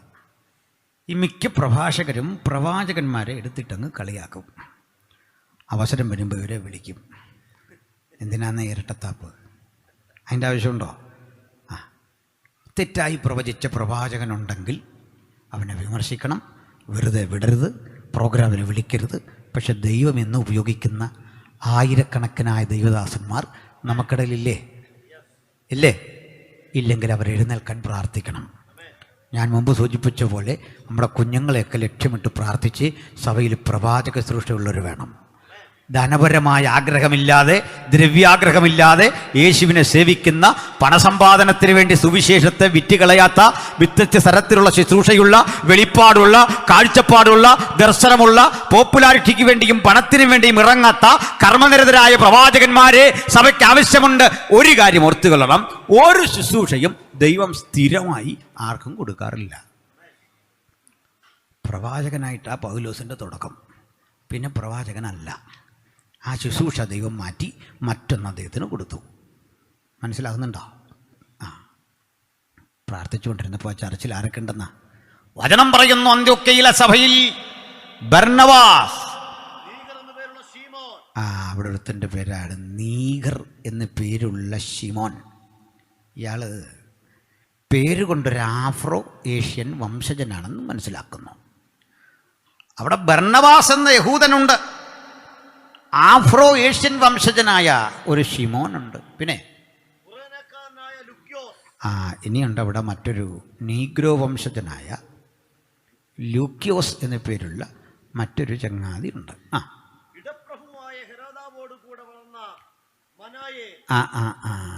കക്ഷി ആരാന്നറിയണ്ടേ? നമ്മുടെ സ്നാപകൻ്റെ തലയെറുത്തൊരു ചേട്ടനെ ഓർമ്മ വരുമല്ലോ. ഇടപ്രഭുവായ ഹെരോദാവോട് കൂടെ വളർന്ന അവൻ്റെ ക്ലാസ്മേറ്റ്, അവൻ്റെ കൂട്ടുകാരനെ പിടിച്ച് നമ്മൾ മൂക്കിപ്പോക്കി ചർച്ചിലാക്കിയെന്ന്. ഇതിപ്പോഴൊക്കെ പ്രതികാരമുണ്ടോ? ഇതിനപ്പുറത്ത് നിനക്കിട്ട് എന്ത് പണിയാണ് ഞങ്ങൾ തരേണ്ട പറ? ഇവനിപ്പോൾ പിടിച്ച് ഞങ്ങളുടെ ചർച്ചിലാക്കി. ആൾ പ്രവചിക്കുകയാണ്, ആൾ ദൂത് പറയുകയാണ്. യോഹന്നാന്റെ തലയെടുത്തപ്പോൾ നിങ്ങളോർത്ത് ഇത് തീർന്നെന്നല്ല. നിന്റെ വീട്ടിനകത്ത് കടന്ന് നിന്റെ കൂടെ വളർന്ന ദുഷ്ടത മുഴുവൻ പഠിച്ച്, വാൾപ്രയോഗം നടത്താൻ പഠിച്ച്, വാൾ പയറ്റ് പഠിച്ച്, അഭ്യാസം പഠിച്ചവനെ പിടിച്ച് പിതാവിൻ്റെയും പുത്രൻ്റെയും പരിശുദ്ധാത്മാവിൻ്റെയും നാമത്തിൽ നിമജ്ജന സ്നാനം കൊടുത്ത് ഈ സഭയ്ക്കുള്ളിലാക്കുന്ന പ്രക്രിയ, സുവിശേഷം, ഇതാ അവൻ പഞ്ചപാപമായി, വിശുദ്ധനായി, ശക്തനായി, ദൈവാത്മാവിൽ ദൂതറിയിക്കുന്നവനായി ഈ ചർച്ചിൽ കൂടുന്നുണ്ട്. ഇടപ്രഭുവായ ഹെരോദാവോട് കൂടെ വളർന്ന മനായേൻ. ഇപ്പം ആരൊക്കെ വന്നു? ഒരാഫ്രോ ഏഷ്യൻ, ഒരു കുറേന്യക്കാരൻ, 2-3 യഹൂദൻ. ഏതോമ്യനാണ് ശരിക്കും പറഞ്ഞാൽ ഈ മനായൻ. നമ്മൾ വല്ലാണ് ഇവർക്കെല്ലാം ഓരോ സെൻറ്റർ വേറെ വേറെ ഉണ്ടാക്കിയനെ. സഭയല്ല, ഓരോരുത്തരും ഓരോ സെൻറ്റർ. നമ്മൾ ശരിയാകാത്തതിൻ്റെ കാര്യം മനസ്സിലായോ? പക്ഷേ ഇതങ്ങനല്ല. ഇവിടെ എല്ലാവരും ഒരുമിച്ച് കൂടിയിരുന്നു. അവിടുന്ന് ആ പേരുണ്ടായത് ക്രിസ്ത്യാനികളെന്ന്. ക്രിസ്ത്യാനിത്വം ആരുടെ ഔദാര്യമല്ല, അതൊരവകാശമാണ്. അവനെ കൈക്കൊണ്ടവന്റെ നാമത്തിൽ വിശ്വസിക്കുന്ന ഏവർക്കും ദൈവമക്കളാകുവാൻ അവൻ അധികാരം കൊടുത്തു. ആ അധികാരത്തോടെയാ നിങ്ങളും ഞാനിവിടെ വന്നിരിക്കുന്നത്. അധികാരം യേശുവിനെ കൈക്കൊണ്ടപ്പോൾ എനിക്കൊരധികാരം. Praise the Lord, hallelujah. ഇനി ഇവരെല്ലാം കൂടിയിരുന്ന് പ്രാർത്ഥിച്ചു. ഇങ്ങനെയുള്ള ആളുകൾ കൂടിയിരുന്ന് പ്രാർത്ഥിക്കുന്നത് ഒരു ചൈതന്യമാണ്, വലിയ സന്തോഷമാണ്. പക്ഷെ ദൈവത്തിൻ്റെ സന്തോഷം നമ്മൾ സ്ഥിരം ഒരിടത്ത് കൂടിയിരിക്കുന്നതല്ല, നമ്മൾ ചെതറണം. അയ്യോ, അത് കേട്ടപ്പോൾ ഒരു സങ്കടം.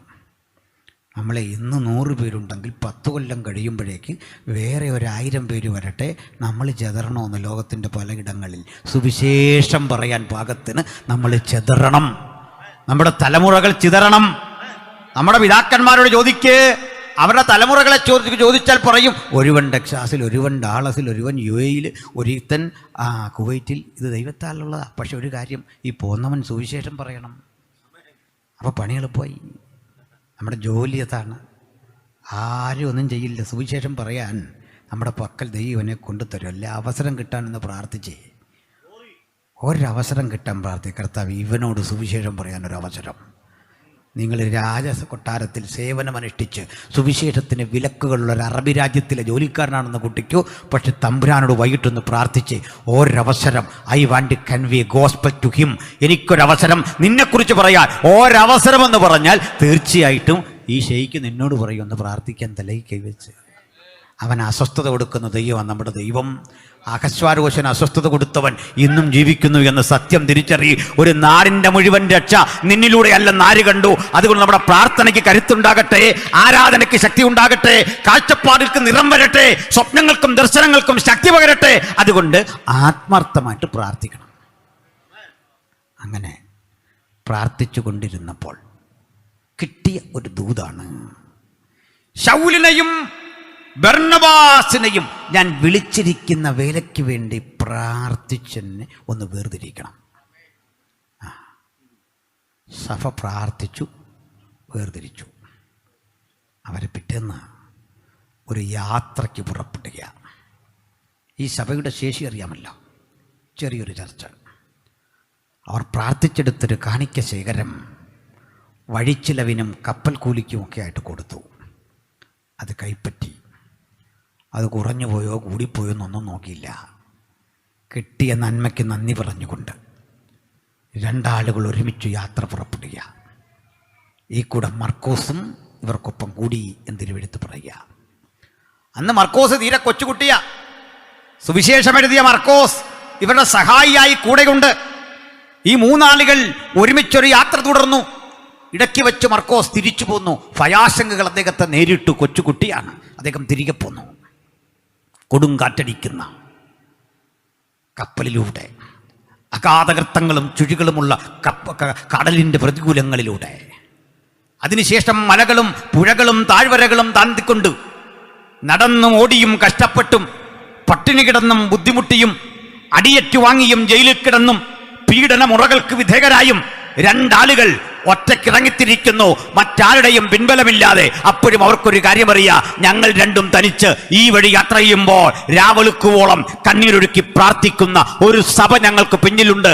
ആഞ്ഞടിക്കുന്ന കൊടുങ്കാറ്റ് കാണുമ്പോൾ, ആർത്തലക്കുന്ന തിരമാല കാണുമ്പോൾ, ചുഴികൾ അരുവികൾ കാണുമ്പോൾ, കപ്പലും മറിച്ചിടാൻ പാകത്തിനുള്ള ശക്തമായ ഈശാനമൂലൻ കാറ്റുകൾ കാണുമ്പോൾ ഭക്തർക്ക് ആശങ്കയില്ല. ഞങ്ങളെ അയച്ച ദൈവം വിശ്വസ്തൻ. നിങ്ങൾക്കൊരു കാര്യം അറിയണ്ടേ, പൗലോസിന്റെ നേതൃത്വത്തിൽ ഒരു മിഷണറി സംഘമായി ഇവർ യാത്ര പുറപ്പെട്ടു.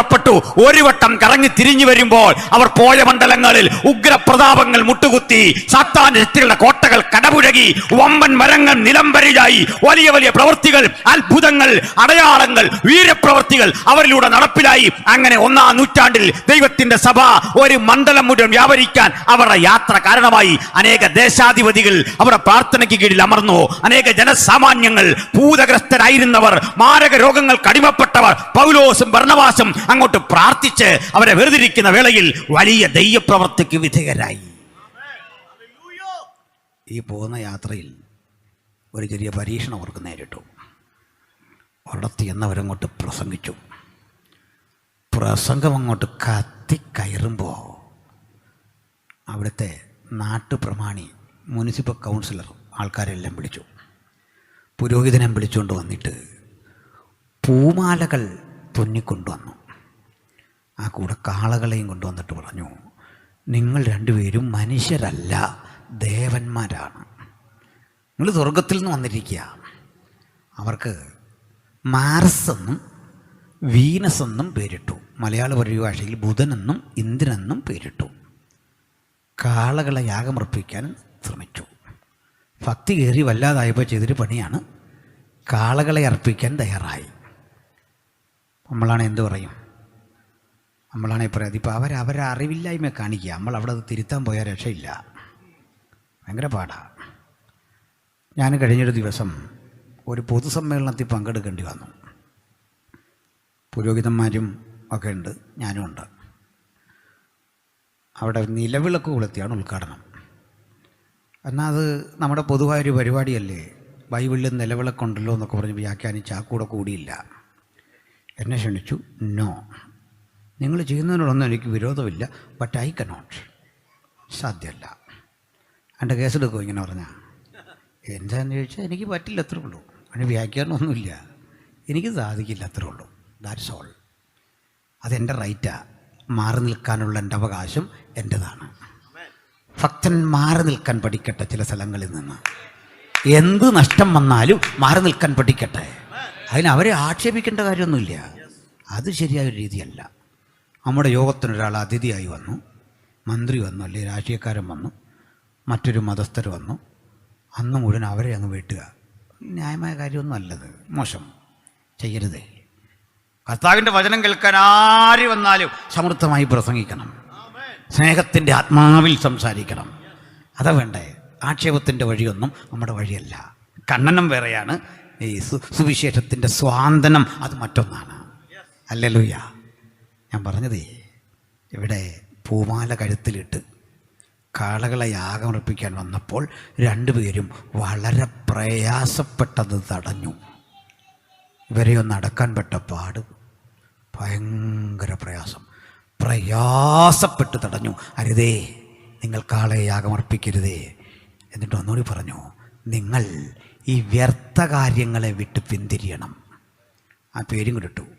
അല്ലെങ്കിൽ പറയും, ഇതിപ്പോൾ അവരെ സമ്മതിച്ചില്ലെങ്കിൽ അവർ വിശ്വാസത്തിൽ നിന്ന് പോയി പോകും, അവരുടെ വിശ്വാസം പോകുമെന്ന് ഓർത്തുകൊണ്ട് ഞാൻ സമ്മതിച്ചില്ല. എടാ, പോകുന്നതിൽ അവൻ പോട്ടെന്നേ. അവൻ ഈ രൂപത്തിൽ വന്ന് ഇതിൽ കയറുന്നത് നല്ലത്, അവൻ വരാതിരിക്കുന്ന. അങ്ങനെ തുമ്മിയാ തെറിക്കുന്ന മൂക്കൊക്കെ പോകണം. അങ്ങനെയാ, മനസ്സിലായില്ലേ? തുമ്മുമ്പോൾ തെറിക്കുന്ന മൂക്ക് പോട്ടെ, അല്ലാത്ത മൂക്കുണ്ടല്ലോ, അവൻ മതി. ഇതിനകത്ത് സമാഗമന കൂടാരത്തിലൊരു ഉപകരണമുണ്ട്, നിലവിളക്കെന്ന എൻ്റെ പേര്. പ്രായമുള്ളവർക്കൊക്കെ അറിയാം, തങ്ക നിലവിളക്ക്. ഈ നിലവിളക്കിൻ്റെ പണിക്കൊരു നിയമമുണ്ട്. അടിപ്പു പണിയായി അതിനെ പണിയണം. എന്താ അടിപ്പു പണി?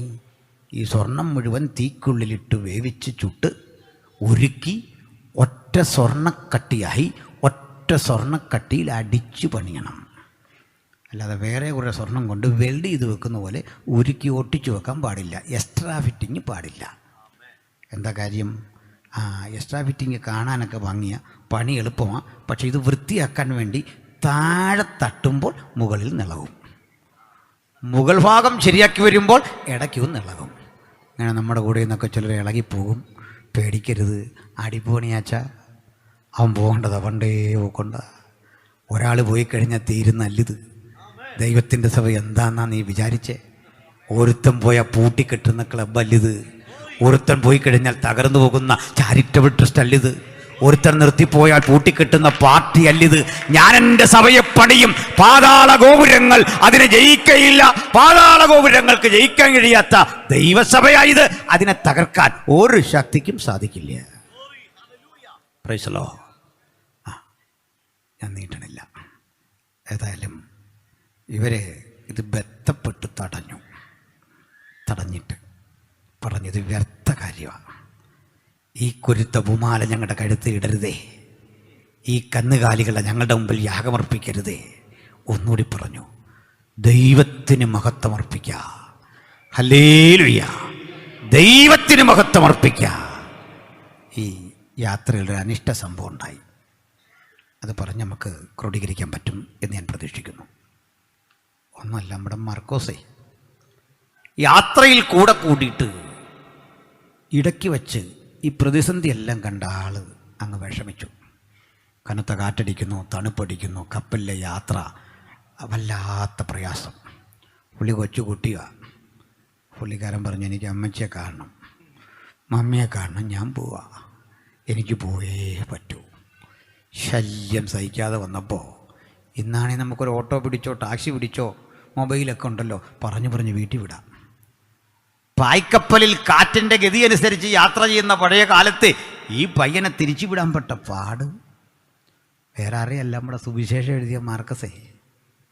അന്ന് സുവിശേഷമൊന്നും എഴുതിയിട്ടില്ല, തിരിച്ചു വിട്ടു. ഇതെല്ലാം കഴിഞ്ഞ് അപ്പോസ്തലന്മാർ ബർന്നബാസും പൗലോസും യാത്ര തിരിച്ച് ഒരു റൗണ്ട് അടിച്ച് തിരിച്ച് അന്ത്യോക്യയിലെത്തി. അന്ത്യൊക്യയിലെ സഭ സന്തോഷത്തോടെ അവരെ കയ്യേറ്റു.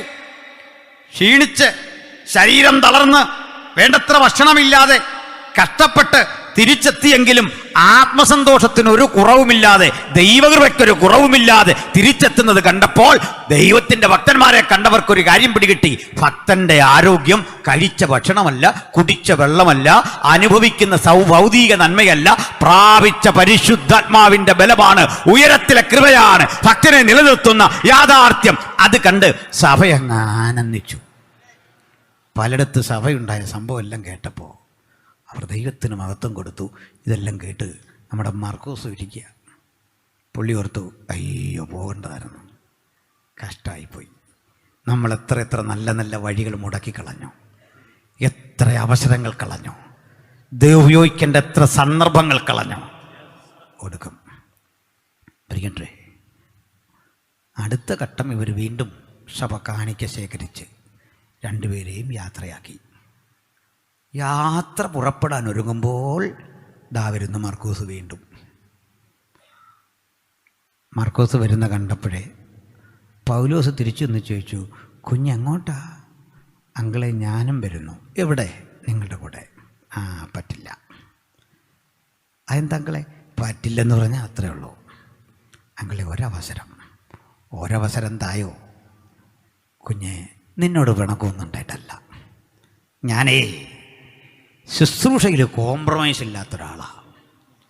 എനിക്ക് അത്തരം വിട്ടുവീഴ്ച പറ്റില്ല കുഞ്ഞെ. കാരണം ഞാൻ ഇറങ്ങിത്തിരിച്ചപ്പോഴേ പലർക്കും കിട്ടിയത് രോഗശാന്തിയാ, അത്ഭുതമാ, അടയാളമാ, വീരപ്രവൃത്തിയാ, വിടുതല. പക്ഷെ രക്ഷിക്കപ്പെട്ടപ്പോഴേ എനിക്ക് കിട്ടിയ നല്ല തല്ലാണ്. ഒരൊറ്റ അടിക്ക് കണ്ണിൻ്റെ ഫ്യൂസ് പോയതാ മോനെ.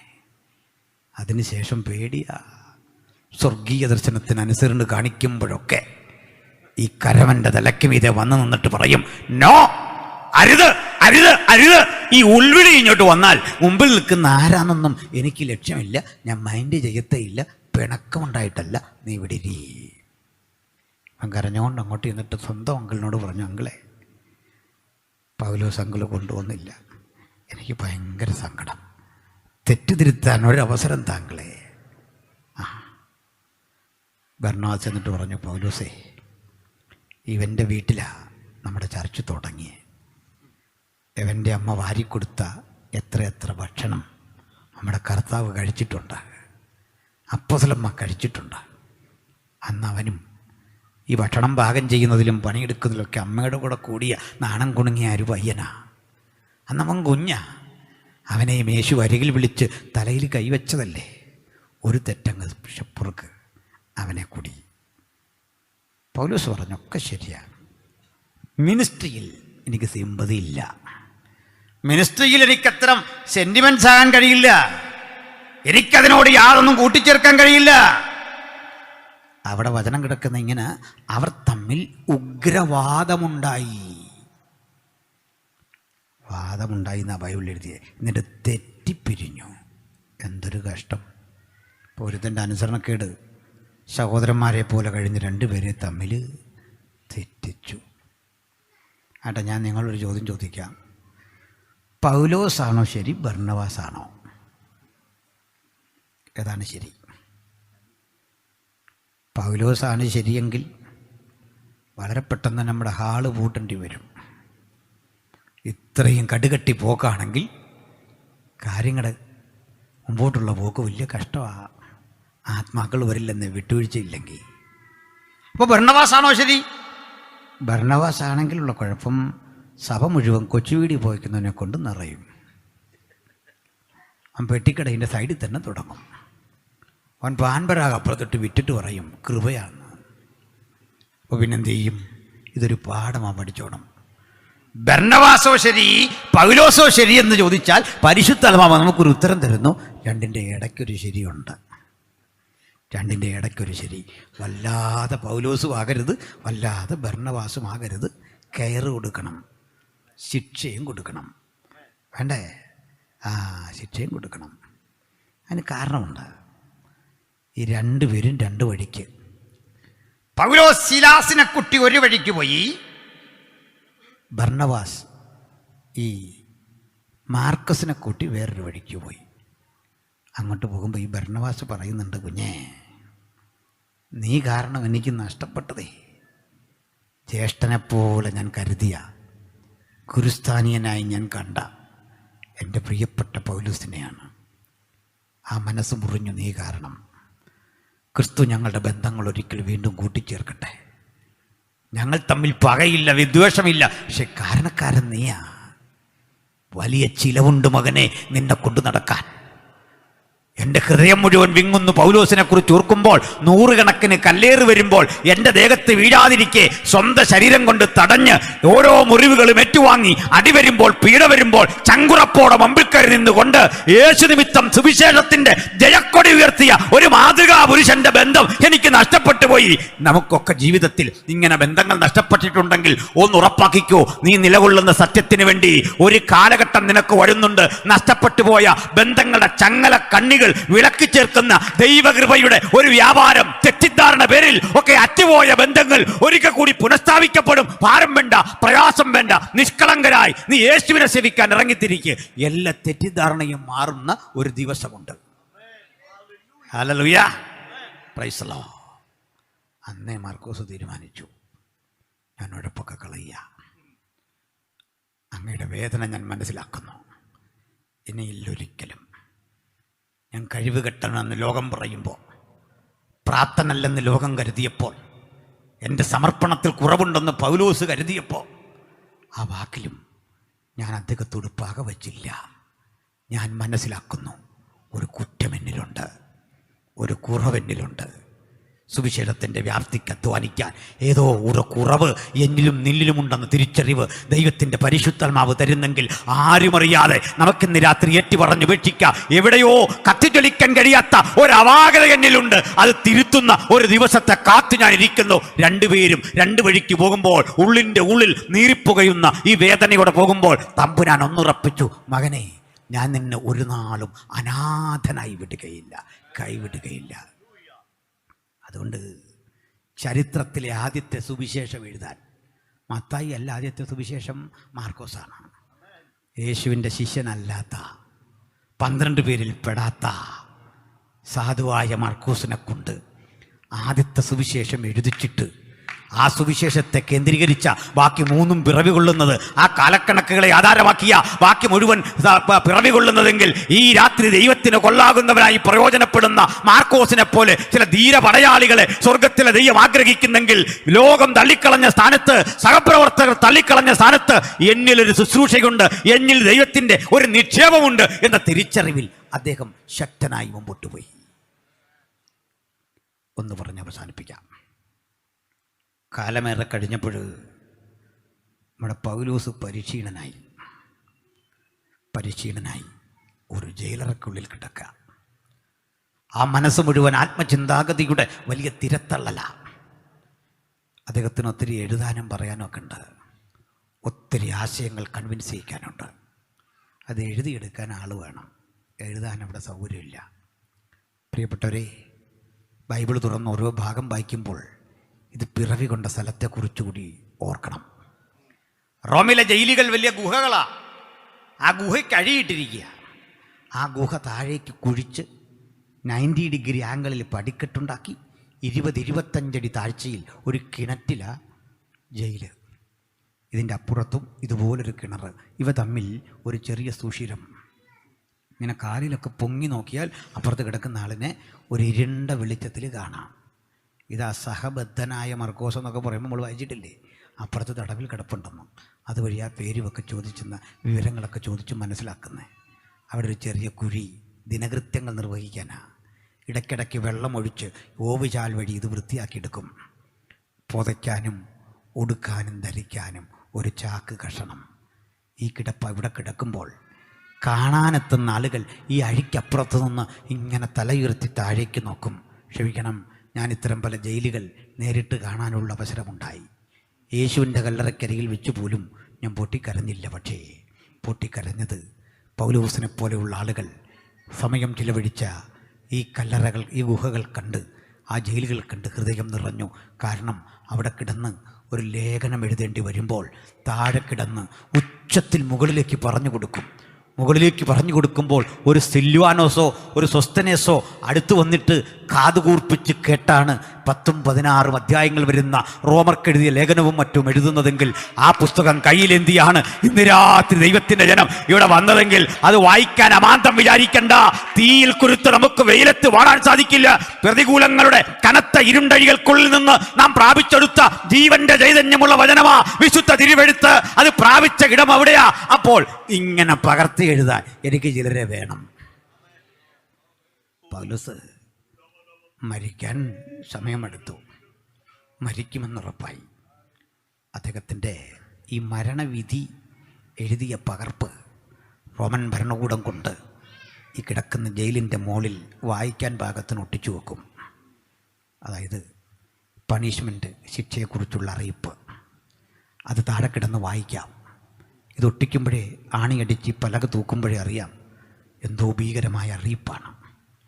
പൗലോസ് കണ്ണു തുറന്ന് അതൊരു വിധത്തിൽ വായിച്ചു.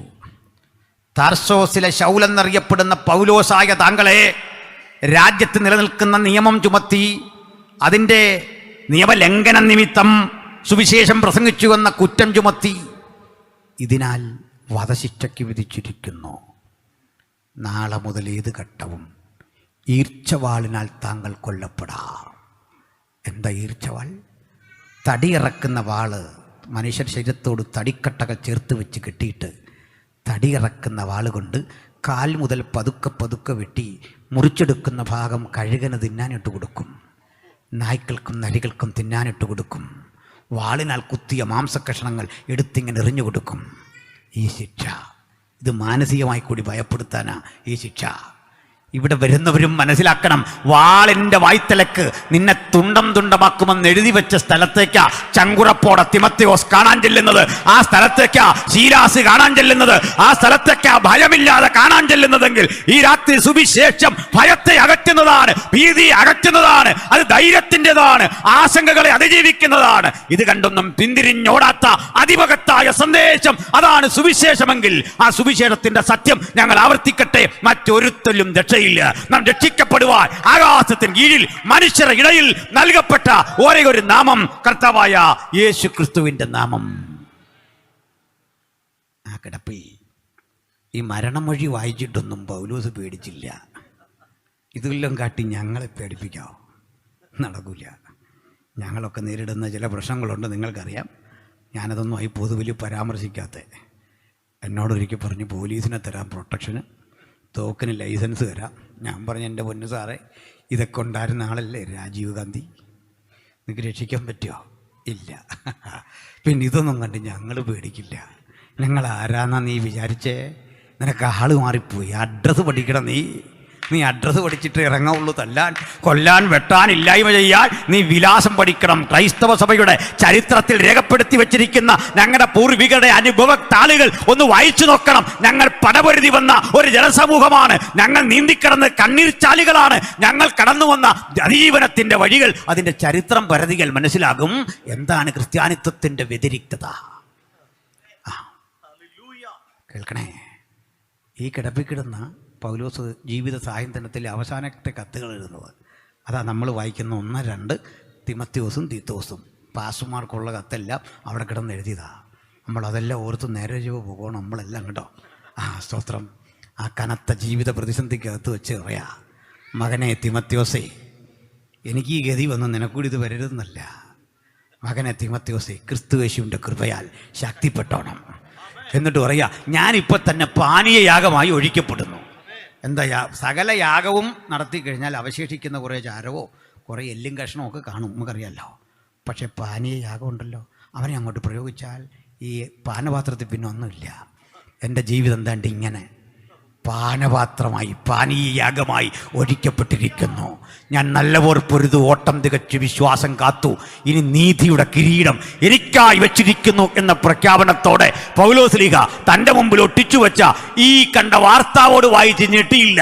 പണ്ട് കൊരിന്ത്യർക്ക് ലേഖനം എഴുതിയപ്പോൾ അഡ്വാൻസ് ആയിട്ട് അതിനു വേണ്ട ശക്തി പരിശുദ്ധാത്മാവ് അദ്ദേഹത്തിൽ നിറച്ചത് കൊണ്ട് ആ വചന ഓർമ്മ വന്ന് കാണും. ഹേ മരണമേ, നിന്റെ ജയം എവിടെ? മരണത്തിന്റെ വിഷമുള്ള പാപം, പാപത്തിന്റെ ശക്തിയോ ന്യായപ്രമാണം നമ്മുടെ കർത്താവ് കർത്താവായ യേശുക്രിസ്തു മുഖാന്തരം നമുക്ക് ജയം നൽകുന്ന ദൈവത്തിന് സ്തോത്രം, സ്തോത്രം, സ്തോത്രം. ഹല്ലേലൂയ. അങ്ങനെ തകരാതെ കീഴടങ്ങാതെ ആ കിടക്കുന്ന കിടപ്പിൽ ഒരനിശ്ചിതത്വമുണ്ട്. എന്താണെന്നറിയണ്ടേ? ഈ നോട്ടീസ് ഒട്ടിച്ചതിൻ്റെ അടുത്ത ദിവസം മുതൽ എന്ന് വേണമെങ്കിലും വധശിക്ഷ നടപ്പിലാക്കാം. അപ്പം ഇത് കണ്ട് കണ്ട് മനസ്സിന് പ്രയാസം വന്നിട്ട് സമനില തെറ്റി മുടി വലിച്ചു പറിച്ച് വല്ലാത്തൊരു വെപ്രാളത്തിലാണ് ഇവർ മരിക്കുന്നത്. ഭ്രാന്തന്മാരാകും മരണഭയം കൊണ്ട്. കാരണം ശരീരം വെട്ടിമുറിച്ച് കഴുകനിട്ട് കൊടുക്കുക അത്ര ഭീതിജനകമാണ്. നിങ്ങൾക്ക് തോന്നുന്നുണ്ടോ പൗലോസിൻ്റെ സമനില തെറ്റിയെന്ന്? നിങ്ങൾക്ക് തോന്നുന്നുണ്ടോ അദ്ദേഹത്തിന് ഭ്രാന്ത് പിടിച്ചെന്ന്? അദ്ദേഹം മരണത്തിന് ആരും പറയാത്തൊരു പേര് പറഞ്ഞു, വിട്ടുപിരിഞ്ഞ് ക്രിസ്തുവിനോട് കൂടെ. എന്തൊരു ലാളിത്യമാ വാക്കിന്, എന്തൊരാശ്വാസമാ വാക്കിന്. എനിക്ക് ജീവിക്കുന്നത് ക്രിസ്തുവും മരിക്കുന്നത് ലാഭവും, വിട്ടുപിരിഞ്ഞ് ക്രിസ്തുവിനോട് കൂടെ ആയിരിക്കുന്നത് എനിക്കേറെ നല്ലത്. അനവധി തേജസ്സിലെ ഭാഗ്യം കരഗതമാക്കാനുള്ള പടപ്പുറപ്പാടിലാ ഞാൻ വന്നിരിക്കുന്നത്. ഞാൻ ആരാണെന്ന പിശാചേ നീ വിചാരിച്ചത്? എന്നിട്ട് തൻ്റെ മരണം ദിവസം അടുത്തിരിക്കുന്നൊക്കെ അറിഞ്ഞിട്ട് ഒരു കത്ത്. ആ കത്തിൽ എഴുതുക, മകനെ തിമോത്തിയോസേ, എനിക്ക് വേഗത്തിൽ നിന്നെ കാണാൻ ആഗ്രഹമുണ്ട്. ഇതൊക്കെ പറയുമ്പോഴേ ഈ ഭാഗം വായിച്ചാൽ മനസ്സിനൊരു വേദനയാണ് നമുക്കൊക്കെ. ധന്യനായ യോസഫിൻ്റെ ചരിത്രവും ഈ പൗലോസിൻ്റെ അന്ത്യനിമിഷങ്ങളൊക്കെ വായിച്ചാൽ മനസ്സിലൊരു തുള്ളി കണ്ണീര് പൊടിയും വല്ലാതെ ഹൃദയത്തിൽ. കാരണം കോടികളുടെ ആസ്തിയുള്ള ഒരു കപ്പൽ പ്രമാണിയുടെ മകൻ, ബഹുഭാഷാ നിപുണൻ, കരുത്തുറ്റ താർക്കികൻ, ഇന്ന് കാണുന്ന അളവിലേക്ക് ക്രിസ്ത്യാനിത്വത്തെ പടച്ച് ശക്തിപ്പെടുത്തി കരുത്തു പിടിപ്പിച്ച ഒരു മനുഷ്യൻ എല്ലും കോലവുമായി ഇവിടെ കിടന്നുകൊണ്ട് പറയുക, നീ വരുമ്പോൾ എനിക്ക് ഞാൻ കർപ്പൂസിൻ്റെ പക്കൽ വച്ചിട്ട് പോന്ന എൻ്റെ പഴയ പുതപ്പുണ്ട്. എന്നാലോചിച്ച് നോക്കിക്കേ. സമൃദ്ധിയുടെ സുവിശേഷം എന്ന വ്യാജേന നമ്മുടെ ആത്മീയ മണ്ഡലത്തെ മുഴുവൻ നശിപ്പിച്ച ദുഷ്ടന്മാർ ആത്മീകമായ സത്തയും സാരാംശവും തിരിച്ചറിയാതെ പണമാണ് സുവിശേഷ വേലയുടെ ലക്ഷ്യമെന്ന് പഠിപ്പിച്ച ഇത്തരം കിരാതന്മാർ മനസ്സിലാക്കട്ടെ, ക്രൈസ്തവ സഭയുടെ ആണിക്കല്ലായി വഹിച്ച പൗലോസിന്റെ ജീവിതാന്ത്യത്തിൽ അദ്ദേഹത്തിന്റെ സ്വത്തായി പറയുന്നത് സ്വന്തമായി ഒരു ബെഡ്ഷീറ്റ് പോലും ഇല്ലാതെ അവസാന നിമിഷത്തിൽ പറയുക, ഞാൻ കർപ്പോസിന്റെ പക്കൽ വച്ചിട്ട് പോകുന്ന പുതപ്പും പുസ്തകങ്ങളും ചർമ്മലിഖിതങ്ങളും നീ വരുമ്പോൾ കൊണ്ടുവരണം. അടുത്ത വചനം ഭയങ്കരം. മർക്കോസ് എനിക്ക് പ്രയോജനമുള്ളവനാകിയാൽ നീ വരുമ്പോൾ അവനെ കൂടെ കൂട്ടിക്കൊണ്ട് വരണേ. എന്തൊരാനന്ദം! ക്രിസ്ത്യജീവിതത്തിൽ വലിയ ആനന്ദം ഇതല്ലേ? നഷ്ടപ്പെട്ടു പോയ ബന്ധങ്ങളെ പുനഃസ്ഥാപിക്കാൻ കഴിയുന്ന ദൈവപരിശുദ്ധാത്മാവിന്റെ ശക്തി ധന്യനായ പൗലോസിന്റെ മരണത്തിന്റെ തൊട്ടുമുമ്പ് ഒരു അനുരഞ്ജനത്തിന്റെ വഴിത്താര വെട്ടിത്തുറന്നെങ്കിൽ അതാണ് സുവിശേഷം, അതാണ് അതിന്റെ ബലം, അതാണ് ആത്മീയന്റെ ചിന്ത, അതാണ് ആത്മീയന്റെ പദ്ധതി. നാം ആരും പിണങ്ങിയിരിക്കാനുള്ളതല്ല. ഹല്ലേലൂയ. ഇന്ന് രാത്രി നമുക്കിടയിലെ വികല്പങ്ങൾ മാറട്ടെ. നാം ക്രിസ്തുവിലൊന്ന് സഭാ സ്പിരിറ്റ് മാറട്ടെ. സെന്റർ കേന്ദ്രീകരിച്ചുള്ള നമ്മുടെ വികല്പങ്ങൾ മാറട്ടെ. വ്യക്തികൾ തമ്മിലുള്ള അകലം മാറട്ടെ. ക്രിസ്തുവിൽ നാം ഒന്നൊന്ന് ഹൃദയത്തിൽ ആത്മാർത്ഥമായി പറയുമ്പോൾ ഇരുട്ടിന്റെ കോട്ടകൾ ഇളകാതിരിക്കില്ല. ഈ തടവറയ്ക്കകത്തും വ്യാപരിക്കപ്പെടും ദൈവത്തിന്റെ സന്ദേശം, അവിടെയും വ്യാപിക്കും ദൈവത്തിന്റെ കൃപ, അവിടെയും ദൈവിക സന്തോഷം അനുഭവിക്കും. ഞാൻ ഇങ്ങനെ പറഞ്ഞ് അവസാനിപ്പിക്കട്ടെ. ഈ അറിയിപ്പ് മാർക്കോസിന്റെ പക്കലേക്ക് കിട്ടുമ്പോൾ മാർക്കോസ് ഉച്ചത്തിൽ പൊട്ടിക്കരഞ്ഞു എന്നാണ് ചരിത്രം. താൻ കേൾക്കാൻ കാത്തിരുന്ന ഏറ്റവും ഇഷ്ടപ്പെട്ട ശബ്ദം 1000 ബിരുദങ്ങൾ കരഗതമാക്കുന്നതിനേക്കാൾ, കോടികളുടെ ബാലൻസ് കൈപ്പറ്റുന്നതിനേക്കാൾ ഇതാ എന്നെയും അംഗീകരിച്ചിരിക്കുന്നു. എൻ്റെ പ്രിയപ്പെട്ട സുവിശേഷകൻ, എൻ്റെ പ്രിയപ്പെട്ട മെന്റർ, എൻ്റെ പ്രിയപ്പെട്ട അപ്പോസ്തലൻ എന്നെയും സ്വീകരിച്ചിരിക്കുന്നു, എന്നെയും ഉൾക്കൊണ്ടിരിക്കുന്നു. നിന്നെ ഇന്ന് രാത്രി അംഗീകരിക്കുന്ന ദിവസം, നിന്റെ പാപത്തിന്റെ ചങ്ങല കണ്ണികൾ പൊട്ടിച്ച് ഒരു പുതുമനുഷ്യനാക്കുന്ന ദിവസം, നിന്റെ വിളിയും തിരഞ്ഞെടുപ്പും സ്ഥിരീകരിക്കുന്ന ദിവസം, ആർക്കും വേണ്ടാത്ത നമ്മെക്കൊണ്ട് വലിയ പ്രവൃത്തി ദൈവം ചെയ്യിക്കാൻ ഉദ്ദേശിക്കുന്ന ദിവസം. ഈ 24ാമത് കൺവെൻഷൻ നമ്മുടെ വഴിത്തിരിവാകട്ടെ. കണ്ണുകൾ അടയ്ക്കാം. എല്ലാവരും പ്രാർത്ഥിക്കണം, എല്ലാവരും പ്രാർത്ഥിക്കണം. ശുശ്രൂഷയുടെ മണ്ഡലത്തിൽ കരുത്തോടെ മുന്നേറുവാൻ, യേശുവിന് വേണ്ടി നിൽക്കാൻ. എനിക്കെൻ്റെ യേശുവിനെ പ്രസംഗിക്കണം, എനിക്കെൻ്റെ യേശുവിനായി നിൽക്കണം. ജാഗരൂകനായി എനിക്ക് യേശുവിന് വേണ്ടി നിൽക്കണം. എനിക്ക് പ്രവചിക്കണം, എനിക്ക് ആത്മാവിൽ ദൂതറിയിക്കണം, ചുട്ടുവഴുക്കുന്ന ആത്മീക സന്ദേശം അറിയിക്കണം. അതിശക്തനായി എനിക്ക് യേശുവിന് വേണ്ടി പോരാടണം.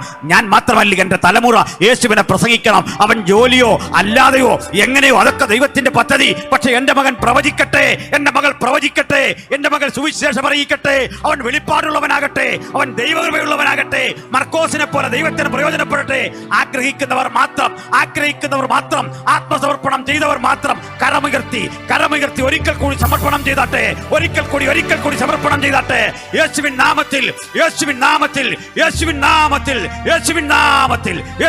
നാമത്തിൽ ഈ രാത്രി കർത്തൃവേലയ്ക്കും സുവിശേഷ തൽപരതയ്ക്കും വേണ്ടി കരമുയർത്തിയ എല്ലാം കർത്താവ് അനുഗ്രഹിക്കട്ടെ. പാട്ടോടെ, പ്രാർത്ഥനയോടെ, ആത്മനിറവോടെ നമുക്ക് ദൈവസന്നിധിയിലായിരിക്കാം. തുടർന്നുള്ള കർത്തവ്യങ്ങൾ കർത്താവിന്റെ ദാസന്മാർ നിർവഹിക്കും. ദൈവ വചനങ്ങളാൽ നമ്മെ അനുഗ്രഹിക്കട്ടെ.